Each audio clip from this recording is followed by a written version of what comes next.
TGIF, ladies and gentlemen, welcome to the Flat Earth Friday Frenchcast. My name is Josh Corey. We've got a huge show for you tonight, so be sure you stick around. We've got Martin Liedtke coming on. We've got Norb coming up first, and we've got some special updates ahead, plus all sorts of announcements. Stay tuned. We've got a kick-ass show for you tonight. So I don't even know what to say. I am starstruck. Just hold on to your hats. Boom, boom. Boom, boom.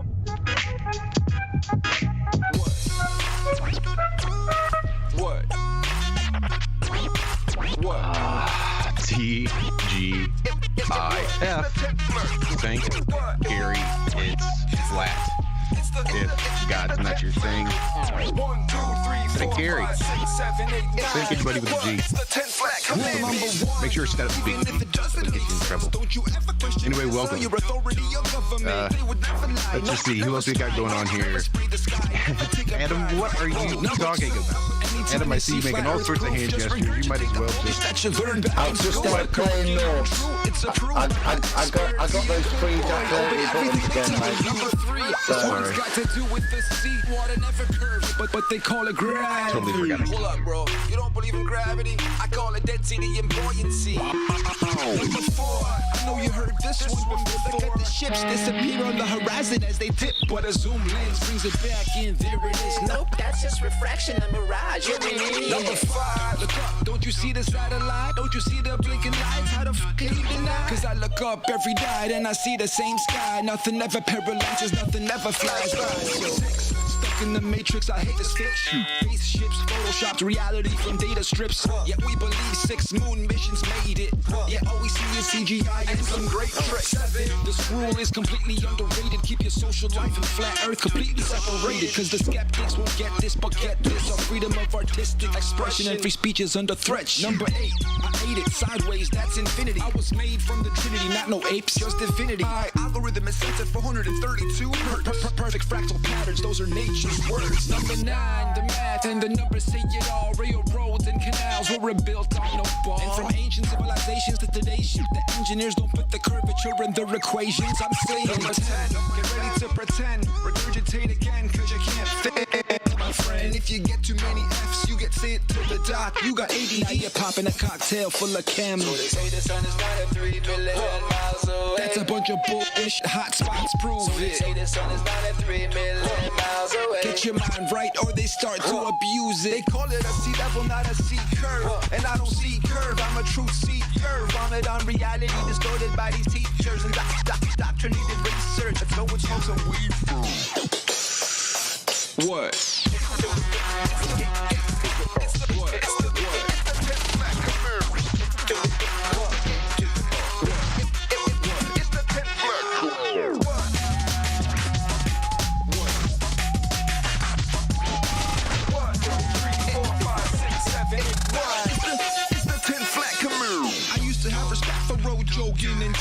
For waking people the fuck up to this monster machine, which we all bow down to in some chronic degree. But if you educate yourself a bit, you're free of mind and you see. You've already learned to love the servitude we put you in. Condition and focus on your ego and sick indoctrination. The faces on the money to remind us of the power.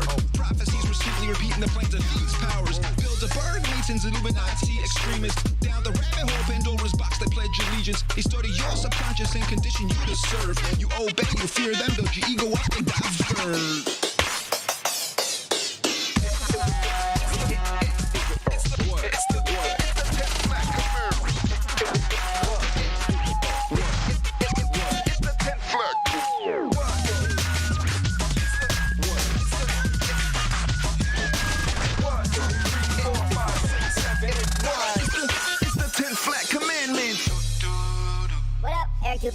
T-Stu, D-Marvel, Martin Kenny, much love, bro. Neo Glimmer, I see you. Mr. Traumatic, B.O.B., Glowbusters, what up? Jay Dreamers, Sandman, TFM, what up, Jeranism, Celebrate Truth, Odd Reality, I see you, Mark Sargent, Iron Realm Media, I see you. Patricia Steer, what up? Mr. Santos Bonacci, everybody, even the Shills, I see you.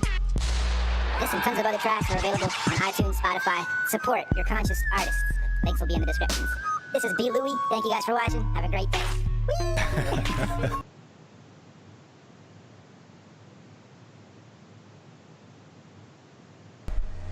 Josh, I'm rubbish.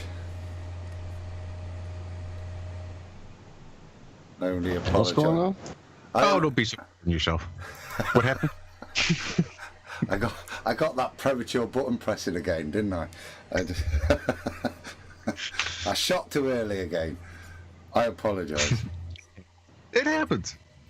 It's all right. Could be worse, I suppose. Well, anyway, welcome everybody. You know how we do. So, like I see, Adam is here, just starting to be on the mend. You've been off all week, you said, Adam, trying to get over your sinus stuff, huh? Yeah, it's starting to clear now, but yeah, it's been a weird time. I think everybody's feeling a bit odd. I'm not going to moan too much, even though I am a man. But yeah, feeling a bit better now, mate, to be honest. And always feel better in good company, don't you, sir? Awesome. Well, we are also joined by one Mr. John Savage. John, how's your week been? Oh, you should know better than to ask me that. Yeah, no, it's been good. Looking forward to the show and the guests we've got coming on and the announcements we've got to make too. Yeah, we've got some big announcements coming up. It's pretty exciting. Let's see, we have Walter. Walter, you probably just woke up not too long ago because you had to take a nap after the show.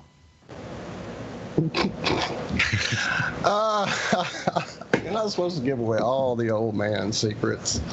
Yes, I did catch a brief one, but today was kind of hectic. So, but I'm here, I'm raring, I've got my coffee, I've got my tea, I am ready to go. I'm actually loading some Kratom up even as we speak. So, you know it will get lively in here.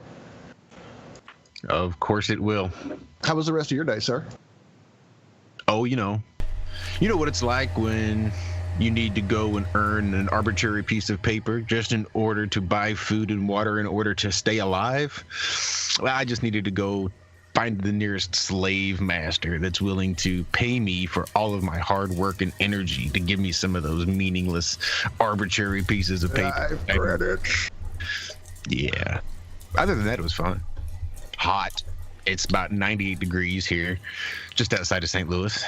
Pushing at least 105 heat index. I think they're maxing it out at like 115 or something stupid like that.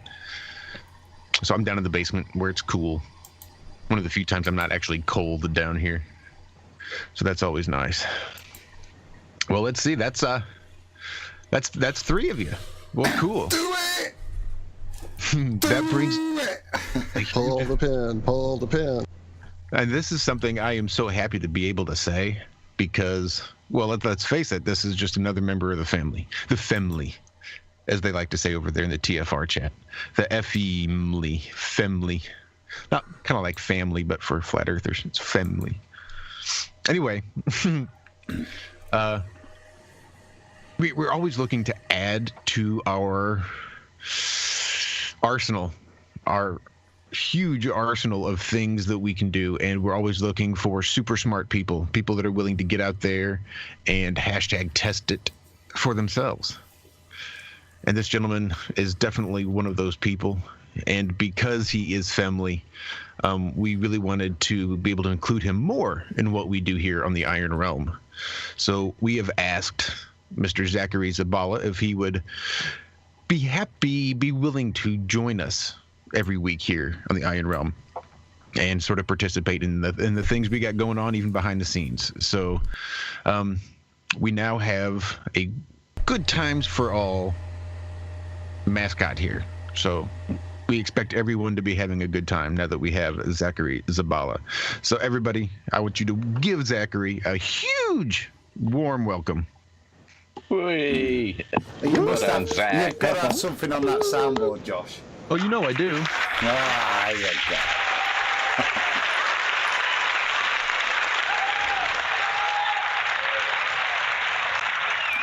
I just want to say, Zach, welcome, mate. It's an absolute pleasure to have somebody that, you know, I tune in and listen to and learn from, and I hope everybody else enjoys you and us guys getting an even bigger conversation going now you're here. Well, thank you so much for having me, guys. I was I don't know. It's hard to pick the words, but just overwhelmed with joy and happiness when you guys asked. It was, because it is. You guys are kind of like a family already. You know, I feel very comfortable around all of you, and it's easy for me to speak. And it's hard for me to find stuff like that. It is. I'm not open with too many people, and it's nice to be able to do that. So yeah, thank you guys so much for having me, and I try to bring whatever I can. You know me. Well, you already have brought so much just to this family from what you had already been doing, hanging out with the chat, doing your channel. I mean, having reconnected me with nature and trees, man, look, I'm smiling ear to ear telling you that right now. So I've got my camera off because it lags my computer too much. You guys don't want to see my ugly mug anyway. I have that face made for radio. So. Welcome to Sir. Everyone, we're so glad Zach can be with Zach. Too nice for rice, Zavala. See, I forgot it. Yeah, I love that. That's great. No, I'm chuffed with that, Zach.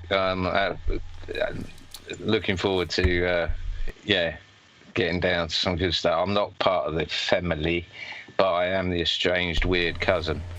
So Uncle Fester. Yeah. You beat me to my mute button. I was going to say that. Yes, you're one of the Addams family without a doubt, you fucker. The only person that thinks you're not family, John, is you. So suck it up and deal with it. But no, brilliant to have you on board. And again, looking forward to tonight's show. Yeah, it's always nice to have some, because it's always good to have some wizardry in the realm. Right, and the alchemy and oh man, it's going to get crazy. And man, what a power-packed show for you to join us with, my friend. It's going to be someday. I don't even want to know I don't even have a clue where to begin. Where shall we start? Well, I think we should start with our very first guest, the guest we got on last week. Believe it or not, he was there. Nobody heard him, but he was there. At least momentarily, until we realized that it just wasn't going to happen through Skype that day. So we have joining us again, Norb, who just released not too long ago his new album 618432. So Norb, welcome back to the Fringe Cast. Hey everybody, thank you so much for having me as well.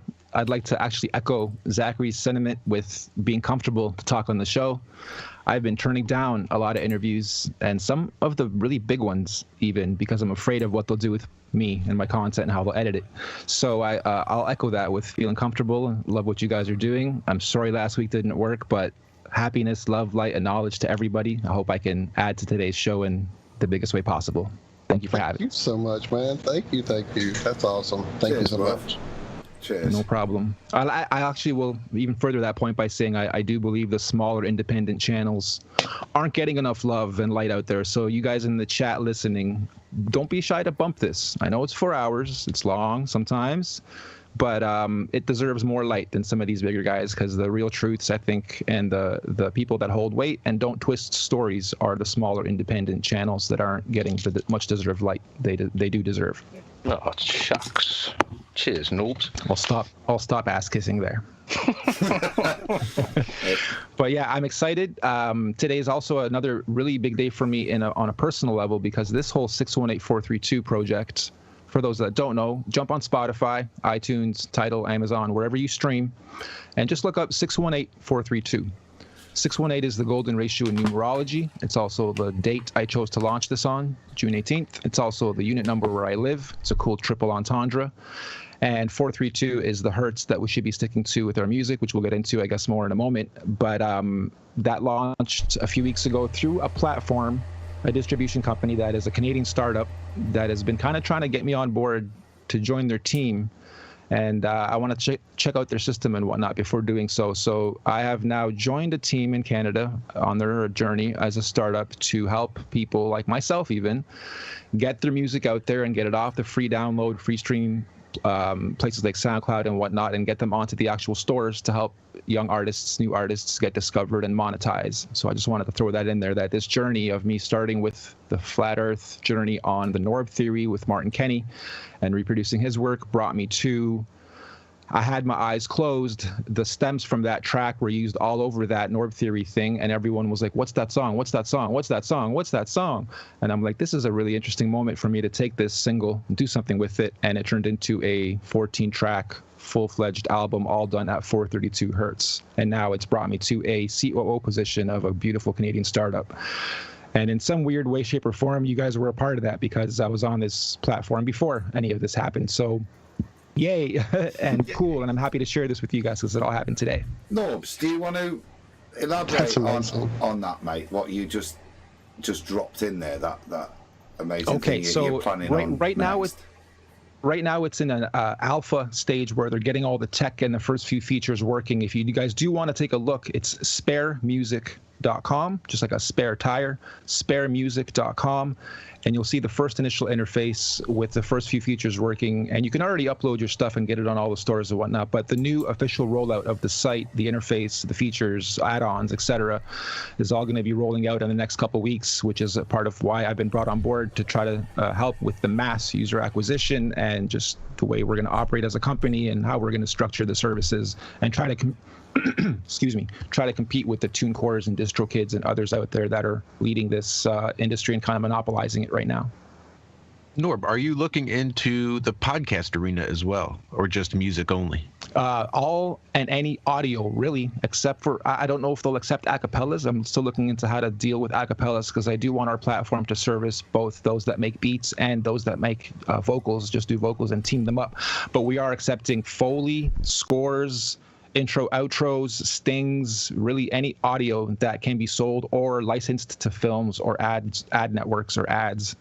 So really anyone with a catalog of audio that's sitting around collecting dust or old songs or stuff that's already uploaded on free places. I'm not shitting on SoundCloud, but if it's on SoundCloud, it should also be on at least all the stores, and we're offering a platform to do it.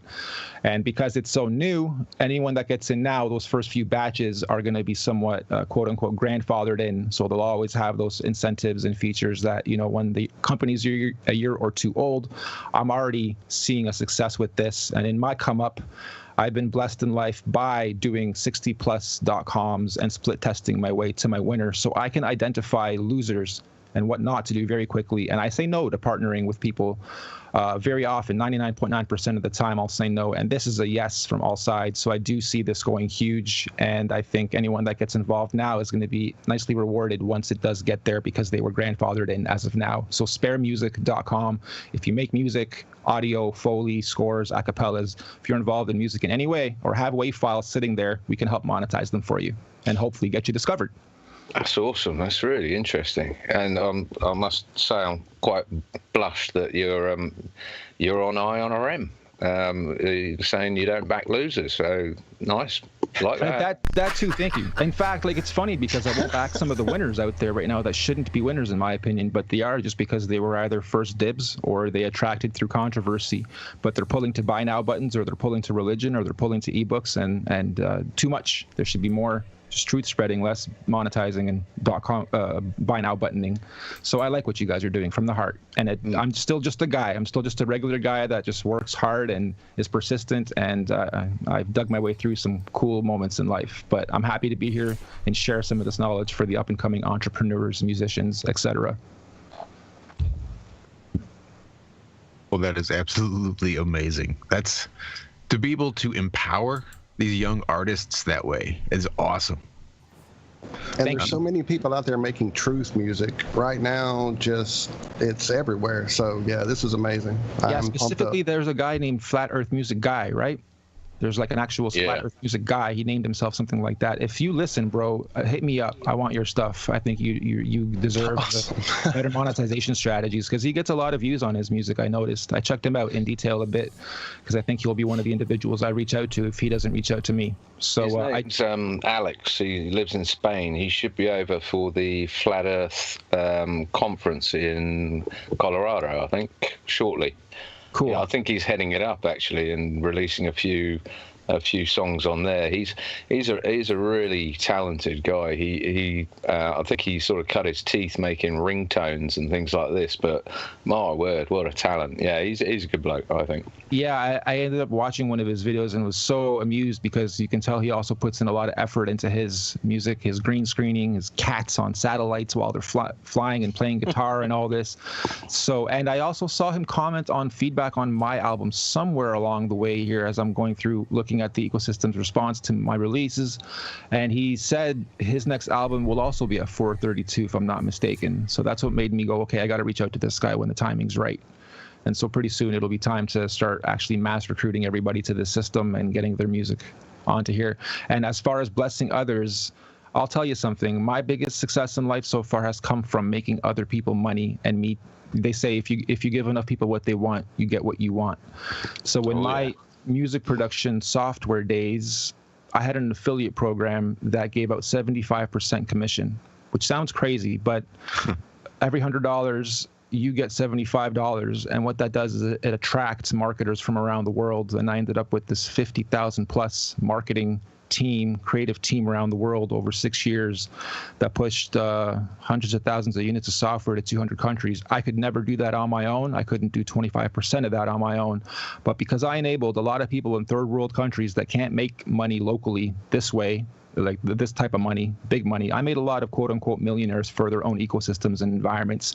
So I'm not new to helping everyone else make money while I make a small percentage, but also get a nice reward as well. And I think that's a beautiful model to follow. If you can help enough people get what they want, aka money, success, fame, notoriety, a come up, whatever they're after, somewhere along the way you will get what you want if you're not greedy about it. So that's another big thing I'm bringing to this business.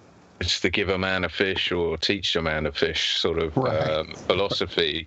And it's similar to what I'd say, like Chris Geo on TFR. I think it's a 50-50 split over there, but Josh and Walt can fill you in on that. But it's the same sort of thing. It's a gesture, isn't it? And it's a gesture of honesty. It's why we haven't monetized this to the hilt or anything. It just shows integrity, I think. And you're right, it is a balance, because if you give too much integrity, unfortunately, the ecosystem we're in looks at free as not valuable. If it's free, it's not valuable. If there's a cost to it, it must hold value, way more value than free. So it's funny that sometimes putting a cost in front of something will actually attract a lot more eyeballs and wallets and response than having something free because it perceivably has no value.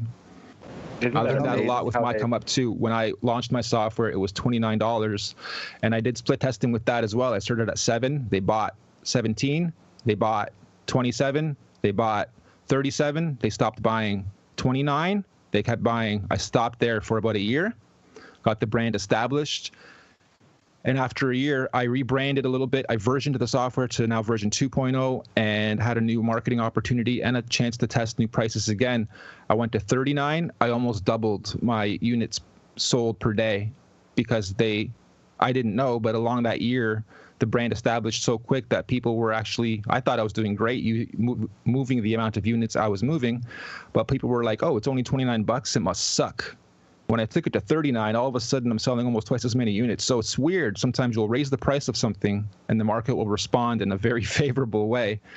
And then I went to 49 and it didn't go. So I went back to 39. But still, that was a big move for me. I upped the price and moved more units that way. And then I introduced a back-end system where once you buy, it's thank you. Would you like to add this to your order and this to your order? And I got very creative with the back end. And that's where I almost quadrupled my income. So it was a very big learning experience for me too. Just from having a one-time $29 product to now moving the slate of 90 plus things in my queue that I can sell on the front, back, and cross-sell, etc. Sorry, I'm rambling. I'm going to stop there. No, it's all right. No, do people still fall for the 9 thing, the $9.99? I mean, I don't know.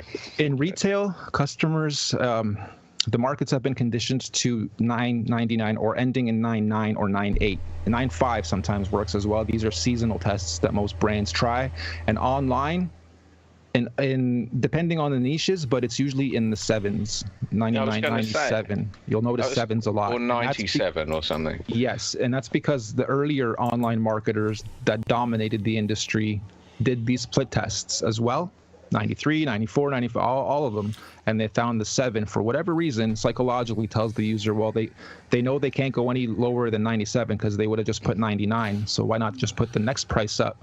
So it's weird that 95 won't work as well as 97 and 99 won't work as well as 97 in the biggest split tests in history, and now the markets have been so conditioned to always seeing that just works best. No, it's bizarre sorry. because hold on. I just wanted to say something. It's bizarre because in Australia they don't have 1Ps anymore. They got rid of them years and years ago, but everything is still, $29.99, and somehow it's just sort of ignored that you don't get your penny back. It's bizarre. Actually, here too, they got rid of the penny and they round up or down by 5. So if it's 97. You won't get your 2 cents back. If it's 93, you'll get, or however it works. But yeah, the penny is gone, and they're just rounding up or down. Showing it is a that funny it still little works. system. It is a funny little system, but here, like, the pennies were gross and they were old, and the bums wouldn't even take them. I don't know how it was over there, but it's good they got rid of that. There used to be copper over here, but anyway, I digress. Adam, sorry. No. All I was going to say was you're mentioning there, you're talking about kind of consumer analysis, and one of the things from your YouTube vid, which we played the intro to with the full 10 Flat Earth Commandments, part of your request to people, and I wanted to kind of get that out, was to ask which of the tunes your top 3 for you to kind of market and engineer the release of the album based on feedback. So I didn't know if you wanted to kind of align what you're talking in terms of not necessarily where you made your movies, but how you're linking it to the music now, and maybe a shout out to anyone who's listening to have a listen to the full YouTube. It's about half an hour long, and it goes through, it's about a minute and a half of each of your tracks, isn't it? It's really cool. Yeah, sure. If you guys do have the time, I would love for you guys to jump on Spotify or iTunes or the platforms and have a full listen to the full album there, because you'll get more than a snippet of each track. But to short form it, if you do look up 618432 on YouTube, and you'll get to the actual video with what we just watched at the beginning of the show, then I do ask for your feedback on the top 3. And I did that because I feel like, again, going back to split testing, I can try to force my bias. I'm the artist. I should know which 3 songs are best, right? But that's not always the case. I'm not the market, and I want the market to tell me what 3 songs they enjoy the best. And it's kind of easy to see which 3 are the winners. And I wasn't too surprised to see which 3, or I'll even say 5, that keep being re-mentioned over and over. Even though it's a small sample size, I was expecting the YouTube video to get a lot more love than it's getting, or views than it's getting, but it doesn't matter. Just the sample size it's gotten, the engagement has been incredible, and the feedback so far has been very telling for those top 3. So it's just me kind of wanting to maximize instead of me forcing a bias. These guys already like these 3, and my Spotify analytics, I can also see what's getting the most love, share, put on playlists and whatnot. So it's cool that we have access to this kind of stuff now, or even just asking your fan base to tell you, what do you guys like? I'd rather market those than force you to, market what I want. You guys to take it. I've got my top 3, Nob, and I'm kind of, you talk about bias, and it is a totally biased top 3, because I put at number 1, I put 10 the Flat Commandments, solely because it's just more relative to me, and then 2 and 3 are just basically the tunes that I've kind of got to know you from as we met you, which is, so 2 I've got. It was a tough decision which way round to put them, but for number 2 I had my eyes closed, because cool. I do love that tune, because ignorance was bliss, it really was, and then number 3 is just me and my sounds. So nice. Yeah, it's hard even for me to sit back now that it's been a little bit. I got to a point where every artist goes through this. I don't want to hear my album. It's been too much. I've heard the instrumental thousands of times, maybe not thousands, but I've heard the whole thing as a final product even too much. So I need to miss it. I need to miss my own work before going back and listen to it again and having appreciation for it. But I would love watching everybody else's reactions to which ones and why. I'll also say that it depends on who's listening. Like when I share it with my circles that aren't in this scene of truthers and flat earth content and stuff, they're obviously going to pick stuff that's more in line with what they can relate to as well. So it's cool to see that obviously this scene is picking the tracks that speak to the audience. So you're not ready to go on tour just yet, Norb? And you know what? It's a funny thing. I don't know that I would even be the type to jump on stages and rock crowds of thousands of people. I don't know that I'd even be the type. I really have enjoyed. I see Hologram be doing in our future. Little bit of a sensitive topic because I don't want to disrespect any artists out there touring and doing this, but I've been very careful not to put myself as the brand. I've done my success journey through getting to launch brands, hiding behind logos and brands, and getting to express creativity. When you're the brand and you're a sensitive artist, it's difficult. So I don't know that it's in me to get an actual agent and start being exploited. I almost look at it as a metaphorical monkey show. Come look at the monkey dance. Come look at the monkey dance. Buy your tickets. Buy your tickets. I don't know that it's in me, even though I'm sharing my music and it's a beautiful thing I'd be doing. I don't know that it's in me. So getting to enjoy this from a digital standpoint and digital platforms and getting it to spread online like a virus is a much more, it correlates to how I oscillate, because I'm not really one to be like, look at me and jump in front of the cameras all the time, even though I do it on a artistic level and whatnot.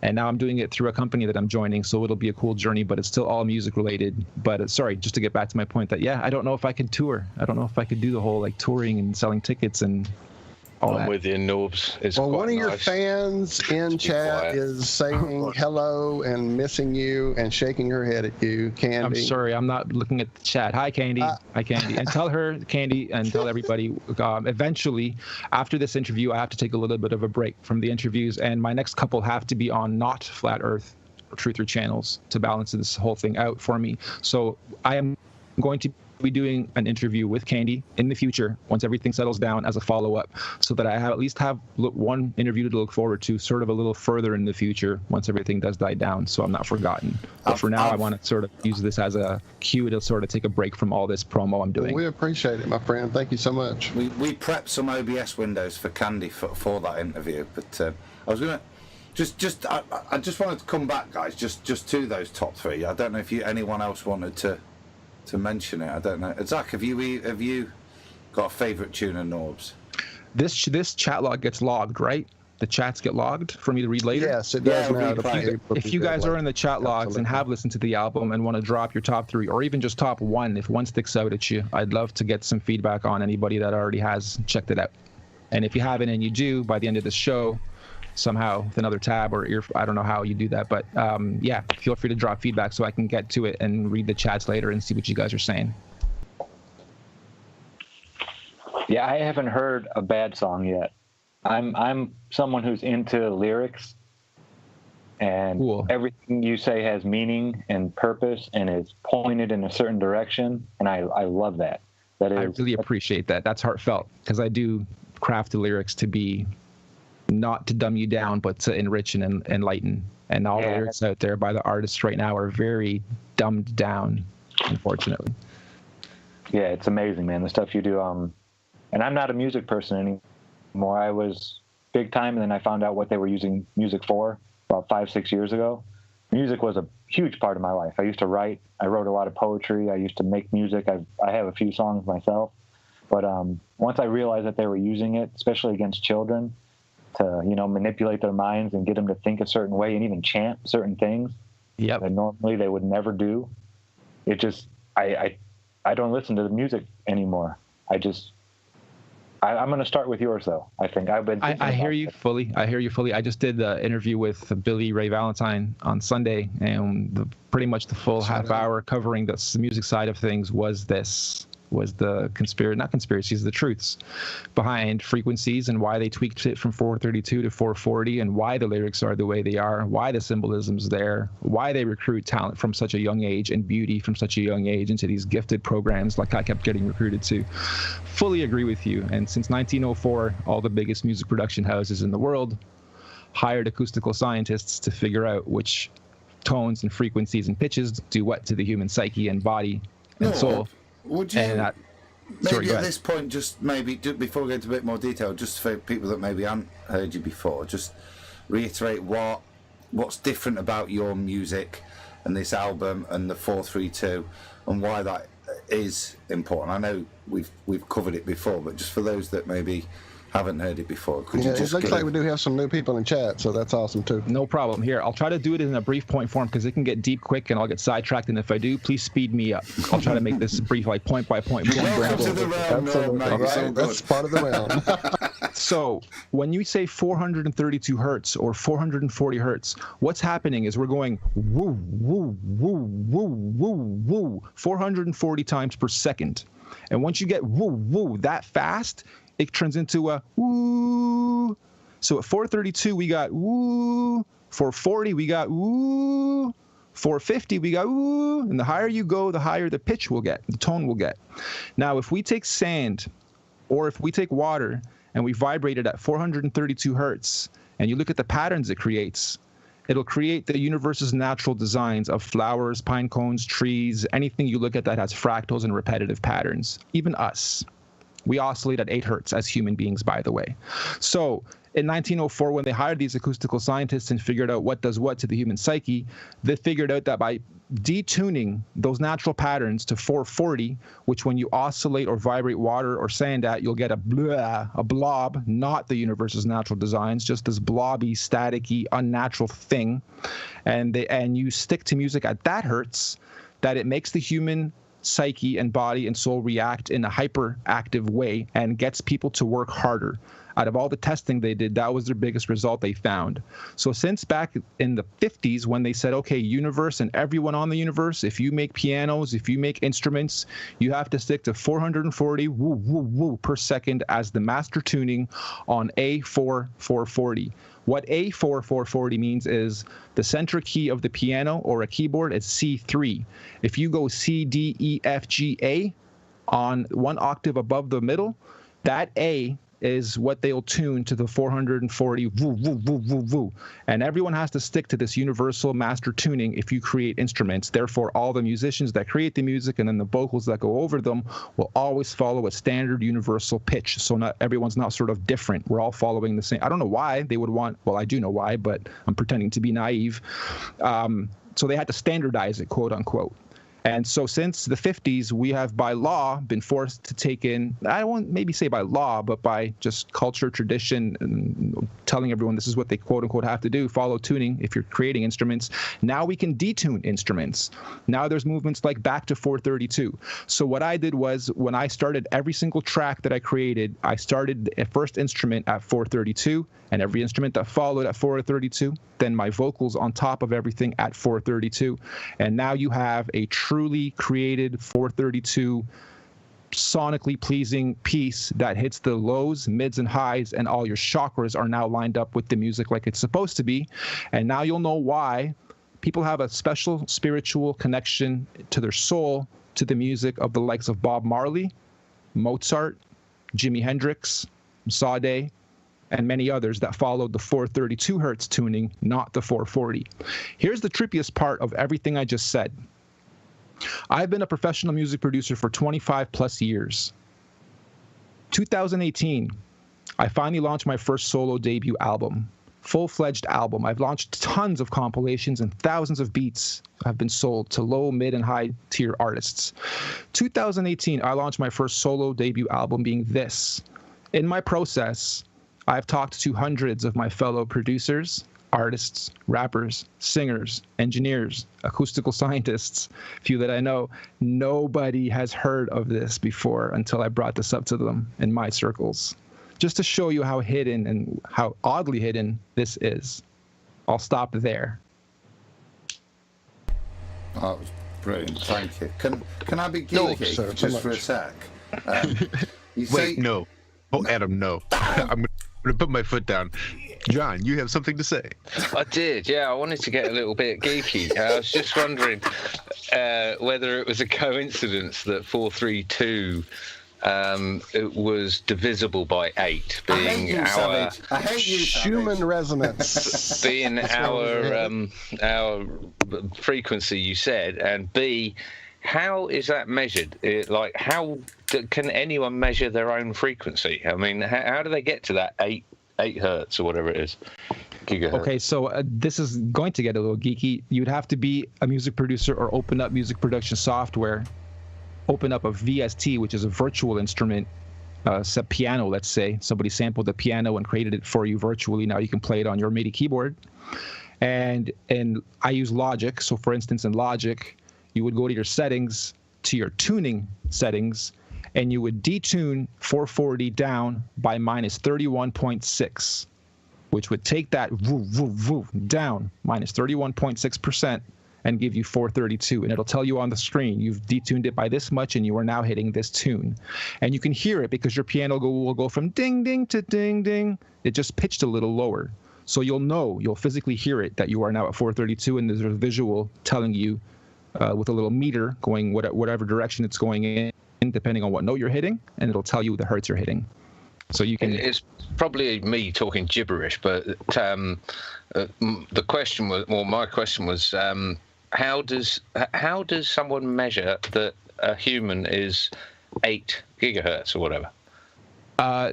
You know what? That's a good one. I don't know how you would measure a human, but there are actual physical machines out there as well. I don't know what they would be called. Hertz meters, maybe?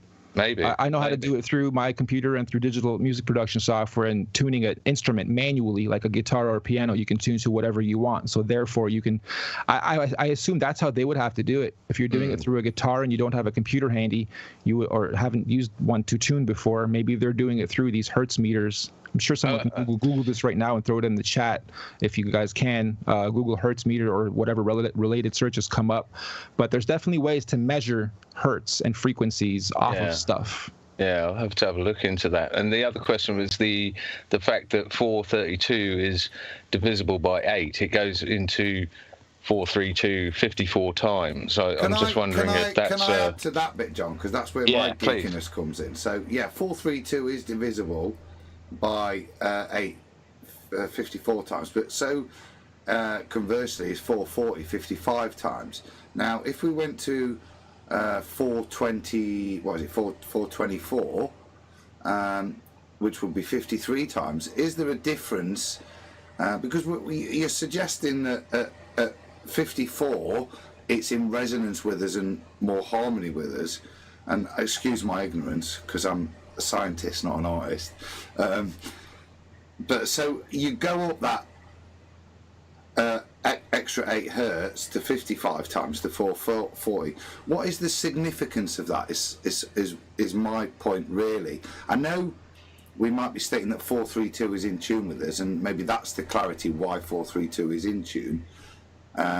Maybe this will help. Yeah. If you can open up a new tab and Google Images 440 versus 432, and you'll see the difference in what happens when you vibrate sound, water, or anything. Your brain, we're all made up of water. Right. So we are getting fed these frequencies that are not in tune with not us, but the universe. The universe oscillates at 432. The fact that we oscillate at 8 hertz was sort of me adding a side note. It doesn't hold as much relevance as the Earth's natural oscillation is 432. The Earth's natural heartbeat is 432. I even think back to creatively things like in the movie Avatar, when they're all sitting around going hum, trying to revive or heal or whatever they were doing, because they say 432 heals. It's the natural frequency that can help heal. A lot of this is actually really cool. Is somewhere in my feedback on one of my videos is a gentleman thanking me and saying he's got my stuff on loop and it's helping him detox from something or other. Forget what the comment exactly was, but it's actually like getting an effect off of it physically. So yeah, it's really interesting to look at. But if you Google Images that, you'll see yourself, and that might let your brain go down deeper on your own on why this big blob forms at 440 and we no longer get fractal patterns. Things that tie this into that are kind of mathematical, I thought that would attract you, Adam. Like the Schumann resonance. Yeah, no, I've put it up on screen now, and that's exactly the point. It was more a lead in terms of you mentioned. It seems like I even remember it somehow tying into DNA and the frequency of like some of that replication or something. It's been too long. Some of that I can speak on is 432 also equals 9, which holds a lot of value to a lot of truthers. And I'll stop because it divides into a lot of ways. 432 is also 144. If you would take a triangle, the square root on each side being 144, the center would be 432. So we have that golden ratio 618 repeating again. And then we go into numerology, which is very scatterbrained for those that don't know or that are new to it. Even myself, I'm kind of newer to it. But my whole album follows, how do I say this? It follows numerology and a lot of things to decode and decipher along your way that you're listening. Like all the track lengths are 333, 444, 432, 555. Richard Callback, I can't remember how to pronounce it, would love your stuff. I'll tell you, he's got a blog. What was it? The Narrowgate? Yes, sir. Yeah. No, I think it's absolutely really interesting. Thank Again, you. I did find a page that talks about it. 8 hertz is also the frequency of the double helix in DNA replication. That's it, yes. Melatonin and phenylalanine work on the DNA, including an 8 hertz signal to enable mitosis and DNA replication. A form of body temperature superconductivity is evident in this process. Wow. I don't think it's something you or I could do. Equally, measuring Earth's resonance, I don't know about that anyway. And Adam, you put yourself down. You are an artist. Piss artist. Yeah, I knew that was coming.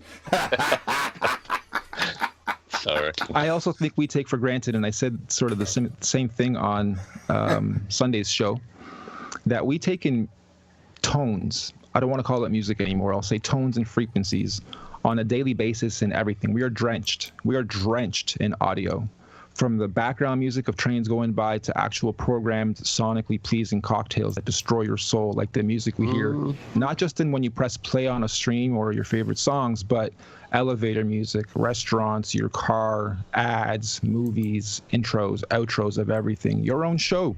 You probably play 440, you don't even know it. That beat at the beginning of the show, sick, by the way. Sick beat. Love that beat. I was rapping to it while the show was starting.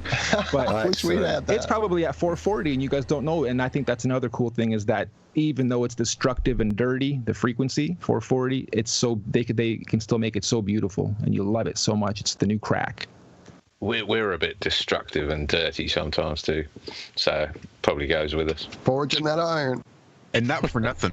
That beat actually comes straight off of YouTube. It's a song called, well, Not For Nothing. That's another good McDonald. point. That's another good point. All of YouTube's tracks that you can put onto your videos royalty free and all that are all also 440. So now all the content producers are being pushed to use templated 440 as well. So it's really hard to it's difficult to get away from if you really think about it. It's the aspartame of music, isn't it? Yep. It's the new crack. There are apps out there. I should mention this to everybody. There are apps out there that are free that take your music on your phone or device or iPad or computer and will detune it back to 432 for you. Your whole playlist, any audio file you play, it'll detune. The only thing I don't know is the double positives. Like if you play something that already is 432, what it'll do to it. And there's a bunch of apps out there, but it's cool that people are catching on to this. And there's apps that'll take your whole library and play everything at 432. And I don't know if you'll notice, because if you're live playing at 440 and you switch to 432, in that moment that you switch, everything just goes down a bit in pitch, so it sounds funny all of a sudden. But if you start your listening session or your playing session at 432, you probably wouldn't even notice, but your body and your soul will. And I have a few different tuners for my guitar, and I've tried to find a way to set them to tune for that, and I don't see a way to change the sense. So apparently I'm going to have to invest in a new tuner. I'm sure there's an app, actually, I bet, that can do it, huh? Frequency-controlled weather, somebody wrote in the chat. D, props. Yeah, frequency-controlled weather, like sonic weapons, they call them, or whatever, are big in the conspiracy theorist lands, too. So who knows what they're really shooting at us when we don't hear it or know it, because it's way too high or low below our radars for our ears to catch it. Way too high of a hertz for That's from our smart meters. That, too, off your smartphone. You don't even hear it because it's so high-pitched, but it's wrecking your brain. Cancer. There are free apps out there, Walt, for sure. I have one on one of my old phones. I use it to tune my guitar, and I've done a little experimentation with it. We'll hook up and see what it is. Cool. Or you can tell us say about it now if you know what it is. Hear about it. Please. The 432, my guitar, it just likes it more. Whenever I hit a note, it holds it for longer. It's more pure and rich. And when I tone it to 440, it's almost as if I'm stretching the strings too long. I don't know if I've always just, my natural tuning was always set at 432 because I always would tune by ear. I never really used a tuner. And I noticed when I had to go to 440, I had to turn it way up, and I didn't like the feel of it even on my fingers hitting the strings. It was just too tight. A guitarist who's played a long time can tell the difference, you know. And that's really cool to hear. Yeah, my guitar and I've had people, I just have a $225 Washburn D8 or 2002 anniversary or classical edition. It's got a real wide neck on it. And I've had people offer me $700, $800, $900 guitars to trade because this thing just has a super rich sound. It's just so beautiful. But I think it's because I always tune it to 432, and they probably tune it with an electric tuner that's telling them to do it at 440. That's really cool. As a musician that always has had trouble with his vocals, I've been running my studio for 20 plus years and have worked with hundreds of vocal artists and helped them and vocal coached them, but I myself couldn't really do the vocal parts and have always been shy of it. Once I started doing this 432 thing, like you're saying, it's pitched it a little lower. So now every note's so much easier to hit, and I'm more confident as a vocalist trying to find his signature style or sound or whatever and crackling my voice because nothing sounds pure to me. And all of a sudden it's like, why can I rap and sing much better all of a sudden? This is really cool. So I can relate. Yeah, it just flows out of you easier. And maybe it really is just in tune with our bodies and this universe, and we're just syncing up to it. And now everything's vibrating the way it should. So are your chakras, and so is the vibrations out of the instrument. So I also never judge a man by his tools. Could be a $20 guitar. If you're doing it right, you're doing it right. That's right.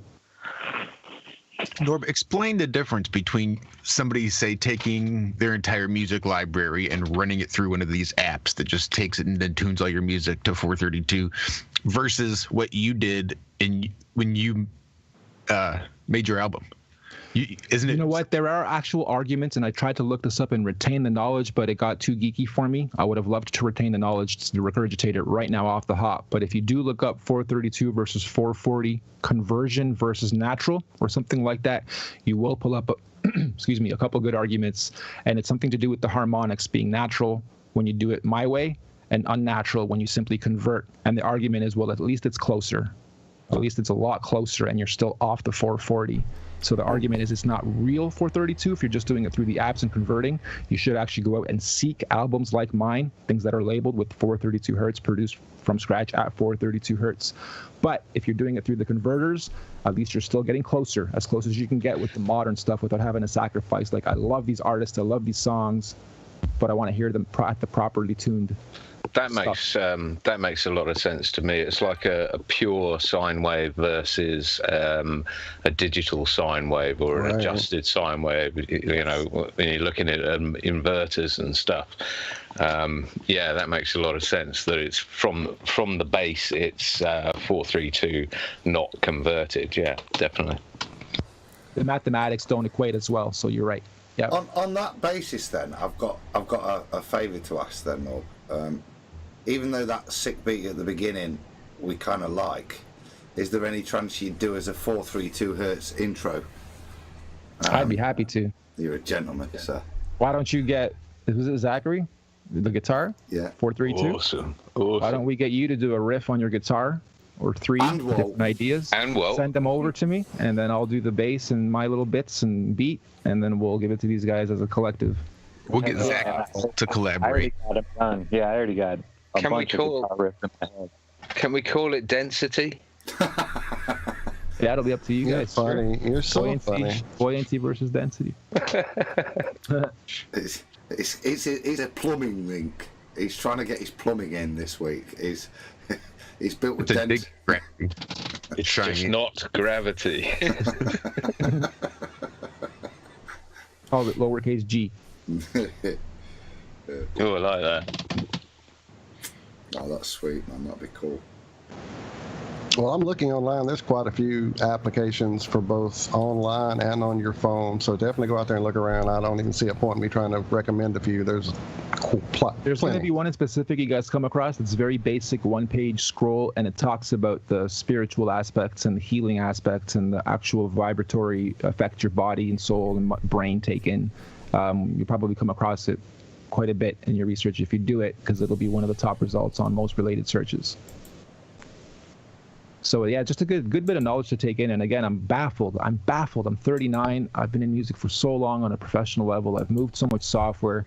I'm baffled that I'm just now discovered it myself. And it's a shame too, because again, going back to my software production days, I had to program all and make all the samples, every kick, snare, hi-hat, instrument, effect, riser, fall, stab, you name it. I created them from scratch, from tones or from other combined instruments and sounds. And I created them all not knowing what I'm doing as far as the hertz goes. So I'm thinking back now, wouldn't it have been cool if the couple 100,000 units of software out there that I pushed were all made with 432 samples, and these producers don't even know. They don't even know they're producing beats for other artists to then rap and sing on at 432. Shit. Mm-hmm. So yeah, coulda, woulda, shoulda, but cool afterthought. Well, you're breaking into a new language there that I have no idea what you're talking about, and unless you want me to start talking about plumbing, we've got another guy coming on as well, Rob, haven't we? I'm just texting him now. I was just saying you're good to be in. I was going to say, how long can you hang around for, Norbs? Because love you to meet Rob Durham. I've got about 20 minutes, and I can stretch it to 6:45 my time, which would be 40 or so minutes.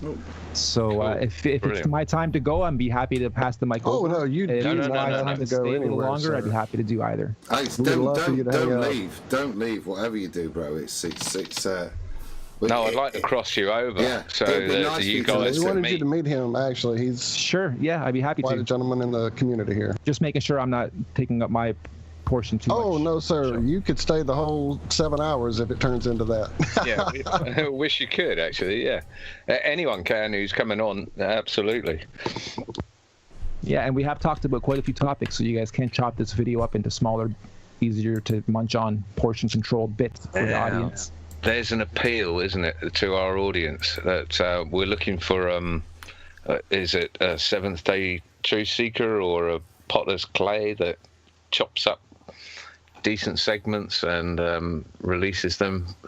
We're told we're too long, basically. So now would be a good time to actually even get some immediate on-the-spot user feedback. Not that we're unsure of ourselves or that we need it, but we would love it. Why don't you guys in the chat let people know, do you prefer having videos being 4 hours one time, or would you prefer them in bite-sized content bits and then a full-fledged 4-hour one once all the bite-sized highlights are released? Because I think that's important for you guys to get feedback from the audience. This is where we need some help, because we're only 4 guys that have got to this, and that needs a little bit of. I don't think most of us are that tech savvy to be able to do that rapidly. So we are looking for a little bit of help. We've got somebody, hopefully, that might be able to help us. But that's something that you hit on tonight, Norbs, and I think is spot on, because there's little bits I've listened to tonight, and I've tried to change the screen as the topics changed to help me be able to find it, and do you know what I mean, and link these things, because there's been some great little topics and segments that we've discussed with you tonight, just from 432 and so on. And great, it's good that your mind's began making notes early on, and I just started geeking out on the whole conversation and completely put my pen down, so shame on me. I'm going to change the screen now just because of that. But it's interesting you say that, though. Oh, go on, sorry, mate. Sorry, mate. It's interesting, harking back to what you were saying earlier about not listening to your music back again.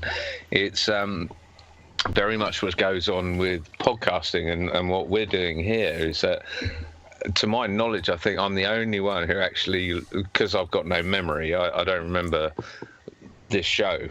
Next morning, I look forward to downloading the show and listening to it, and it seems I'm the only one that does that. No one else can stand listening to themselves, and it's the same sort of scenario. They've done it. They were there. They heard it once. They don't need to hear it again. But it's amazing what you hear on the replay. You know what? When it comes to stuff like this, every interview I've done what you do. I look forward to hearing it back and hearing myself and how it all went, and am I in a good mood, bad mood, how are they react? Of course, you want to sort of analyze how you're doing, and if you're doing it every day or twice a week in this long, I guess it's just a process for you. But I guess for me, when I'm a guest on the show, of course, I want to go back and hear it. I think most guests do. When you're doing music, it's not, I created the song last night and now it's the next day and I want to hear it. It's, I created the beat last week. I've heard it 50 times while I wrote to it. I've structured my syllables to hit where I want them to hit and my words to hit where I want them to hit. I've summer rapped it 16 times, different takes, compiling the master take. I've then listened to it again 2 days later, been like, I hate it. I'm going to erase all the vocals and do one clean take now that I know my own melody that I've practiced along with myself. So by the time the track's done, I'm trying to say I've listened to it probably a good couple hundred times, being literal. A good couple hundred times. I'm so sick of it. But then a week, 2, 3 will go by and I'll go back and be like, yeah, I love this. Now I know why, I wanted to perfect it. Be a perfectionist with it. So the one-off listen back is fine, but the 149th take and listen to and quality control and mastering and mixing down, you just want to get it done now at this point. The creative part's out of you. Totally. Sorry, Adam. Over to you, mate. I'm gonna say it because it's a shout out to Mrs. Savage. In link to this, we need 2 dogs. We need 2 dogs, and because the boys need John for a reason to go for a walk on a Saturday afternoon to replay the Iron Realm podcast so that we can get a Savage rating. John's the only one that's ever listens back to stuff, totally because he can't remember the night before, unlike the rest of us. But 2 dogs for Mr. Savage, please, Mrs. Savage. I do a lot of podcast listening, walking the dogs. I've only had one, but good plan. 10 dogs, please. You can play this bit tomorrow morning. 2 dogs for Mr. Savage, please. Guys, well, I've got Rob lined up. He said he's ready to go, but maybe just as I line him up, we could maybe play another one of Norb's tracks before we. You'll get copyrighted. Well, we're used to that. We kind of do, don't we? I don't think any of my YouTube to pulling to the RDM for the rights for the music are in place yet. That might happen, but I think I'm also going to have the opportunity to whitelist, or I can ask people to whitelist certain channels. Oh, that's awesome. I don't know if we've already played the 10 Flat Commandments, sorry. So I guess it'll already happen if it's going to happen. If you do want to play another one, the most popular one other than this, the 2 most popular are 432 Decoded. I think that's just because it's the first track on the album, so it's going to be the opener.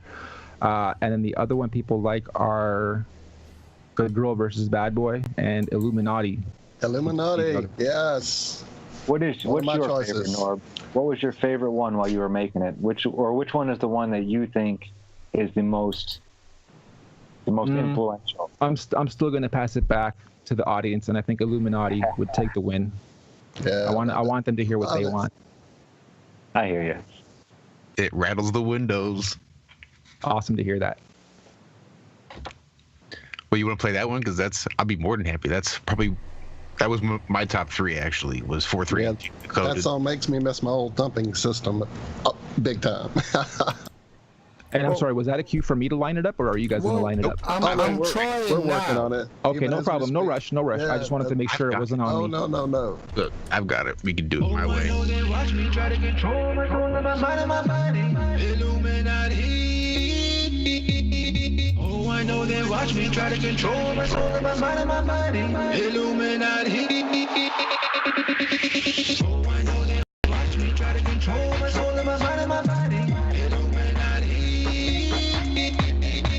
I know they watch me try to control my soul and my mind and my body. Illuminati. A bass go. A bass go. A bass go. A bass go. A bass go. A bass go. A bass go. What's been happening in your mind? Indoctrinated deep into the world's false reality. Stuck in a state of anxiety. Oh, you're waking the line in me. I'm trying to see. My eyes are deceiving me. What if I said that if you were awake? What if I told you the forest are fake? What if they sold you a bag full of shake? What if it's flat? What is at stake? Hell no, I'm crazy. I'm not allowed to think differently. Maybe if I drink a lot of your Kool-Aid, I'll fall back to sleep with your baby. What you know about red chill? Red chill, red chill.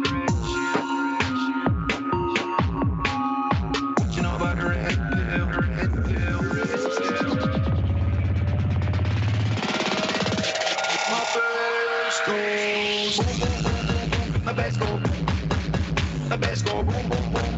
My bass go. My bass go. My bass go. Bass go.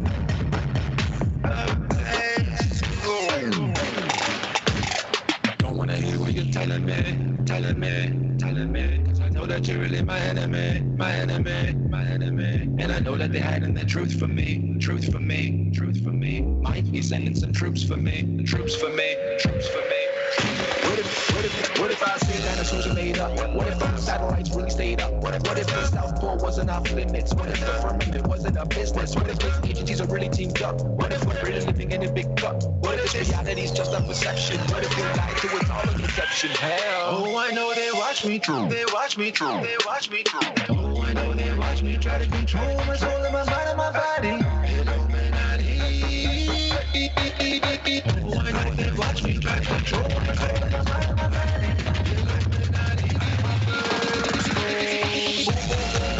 My best go. My best go. My best go. My best go. My best go. Let's go. This world is full of fire.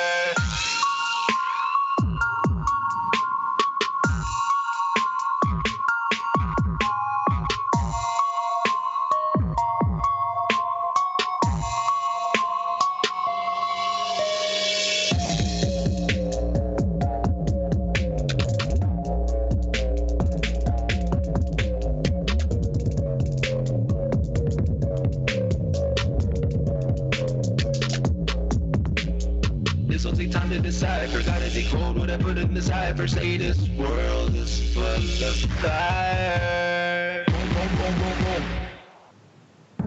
Some take the expected. Awesome stuff. I forgot it was cold out. Time for the soundboard. Two things I want to say. First, thank you so much for playing it. And number two, for those that aren't into this kind of music, and those that have watched the video and are asking what's with the guns and the girls and the violent slideshow, I executed this the way I did for a reason. And I made all the tracks very, very modern, very trap, R&B, hip hop, reggae, grime, drum and bass, some slow jams for the girls. But it's all done at 432 so that it still ends up in today's modern playlists and younger kids' playlists.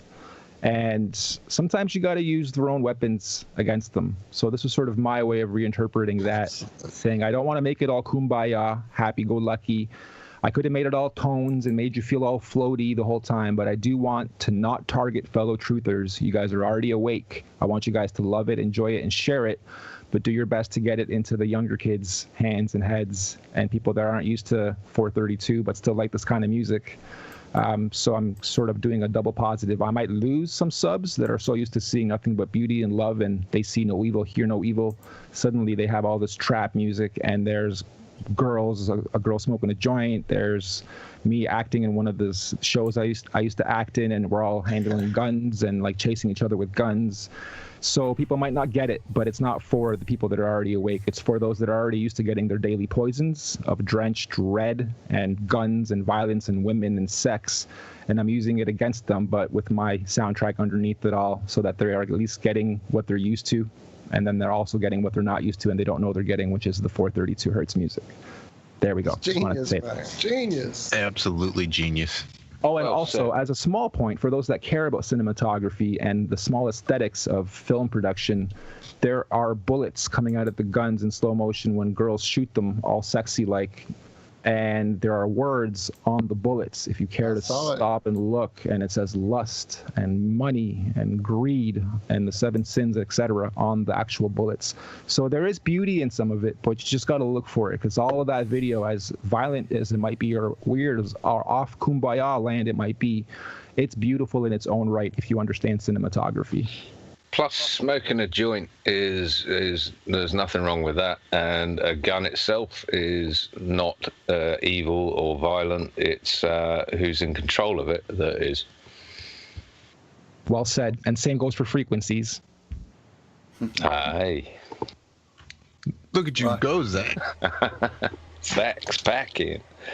Well, I'm going to change frequencies just for a second, because we have been joined by Rob. Are you there, Rob? Yeah, I'm here. How you doing? Evening, mate. Evening. Welcome, Rob. Welcome, Rob. Glad to have you back. Glad to have you back, Rob. Thank you for joining us. I'm just going to quickly introduce Rob. Rob's a guy that, as geeks, we've used this word a couple of times. Norb is, from the beginning, is somebody whose work we've all referenced.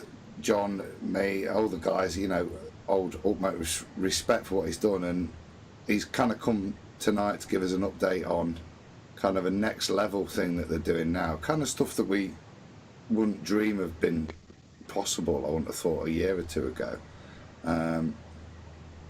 Very cool. Hi, Rob. Nice to meet you, and look forward to hearing what you got to say. Chances are I might have watched you before because I've taken in so much of this content. I can't remember everybody, but if you're one of the bigger guys, then I probably watched you or heard you before.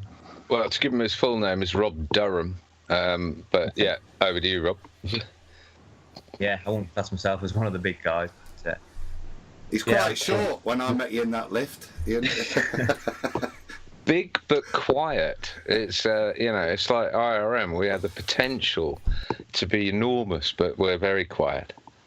Rob, you are actually very quiet. If you could just move a little bit closer to the mic, that would be good. Lovely segue. Hold on. Is that any better? Ah, that's much better. That's much better. Thank you. Cool. So, Rob, what have you been up to? I mean, we heard the update on Globebusters last week. We've gone to the source to find out what's going on. It sounds like it's actually going to happen. I'm so excited. Yeah, it is actually going to happen. And in fact, since the show on Sunday, we've actually ordered and received the antennas that we're going to use. Oh, wow. Who's got them? You? No, Mike. Okay, Mike Kavanagh. Yeah, For anyone who may have missed the update, please fill them in on what this test is going to be showing. Okay, so this is a long-range microwave test from the coast of England to the coast of Holland at a distance of 148 kilometres, with heights at either end of 60 metres and about 37 metres, we think, at this stage. So it's basically seeing if we can get a line of sight signal to traverse across the North Sea and get a successful microwave link over a prolonged period of time. And this is technically impossible, isn't it, on a ball that's the size they tell us it is? It certainly is, yeah. All the manufacturers of these microwave antennas, they have their own link simulators that you can go on their websites, and you can put in the locations and the equipment that you're planning to use, and it will perform a simulation for you to tell you if there's a viable signal or not. And if you put in these two locations, then every time it says no way, there's no chance you're going to get a link. So, right, and we're going to come back to that because that's a very important part, the software part of it, and it's being able to simulate whether it's possible or not. But what frequency are you broadcasting the microwave on? Well, there's been a lot of back and forth on that. We've had to do quite a lot of calculations and simulations to work out what the best frequency is going to be. So I don't know if you know or not, but an antenna, it emits a ellipsoid sort of pattern, microwave pattern, which is basically on a side view, it looks like an oval. Mm-hmm. So it gets wider in the middle, and then it gets narrower again as it gets back, to the antenna at either side. Yeah.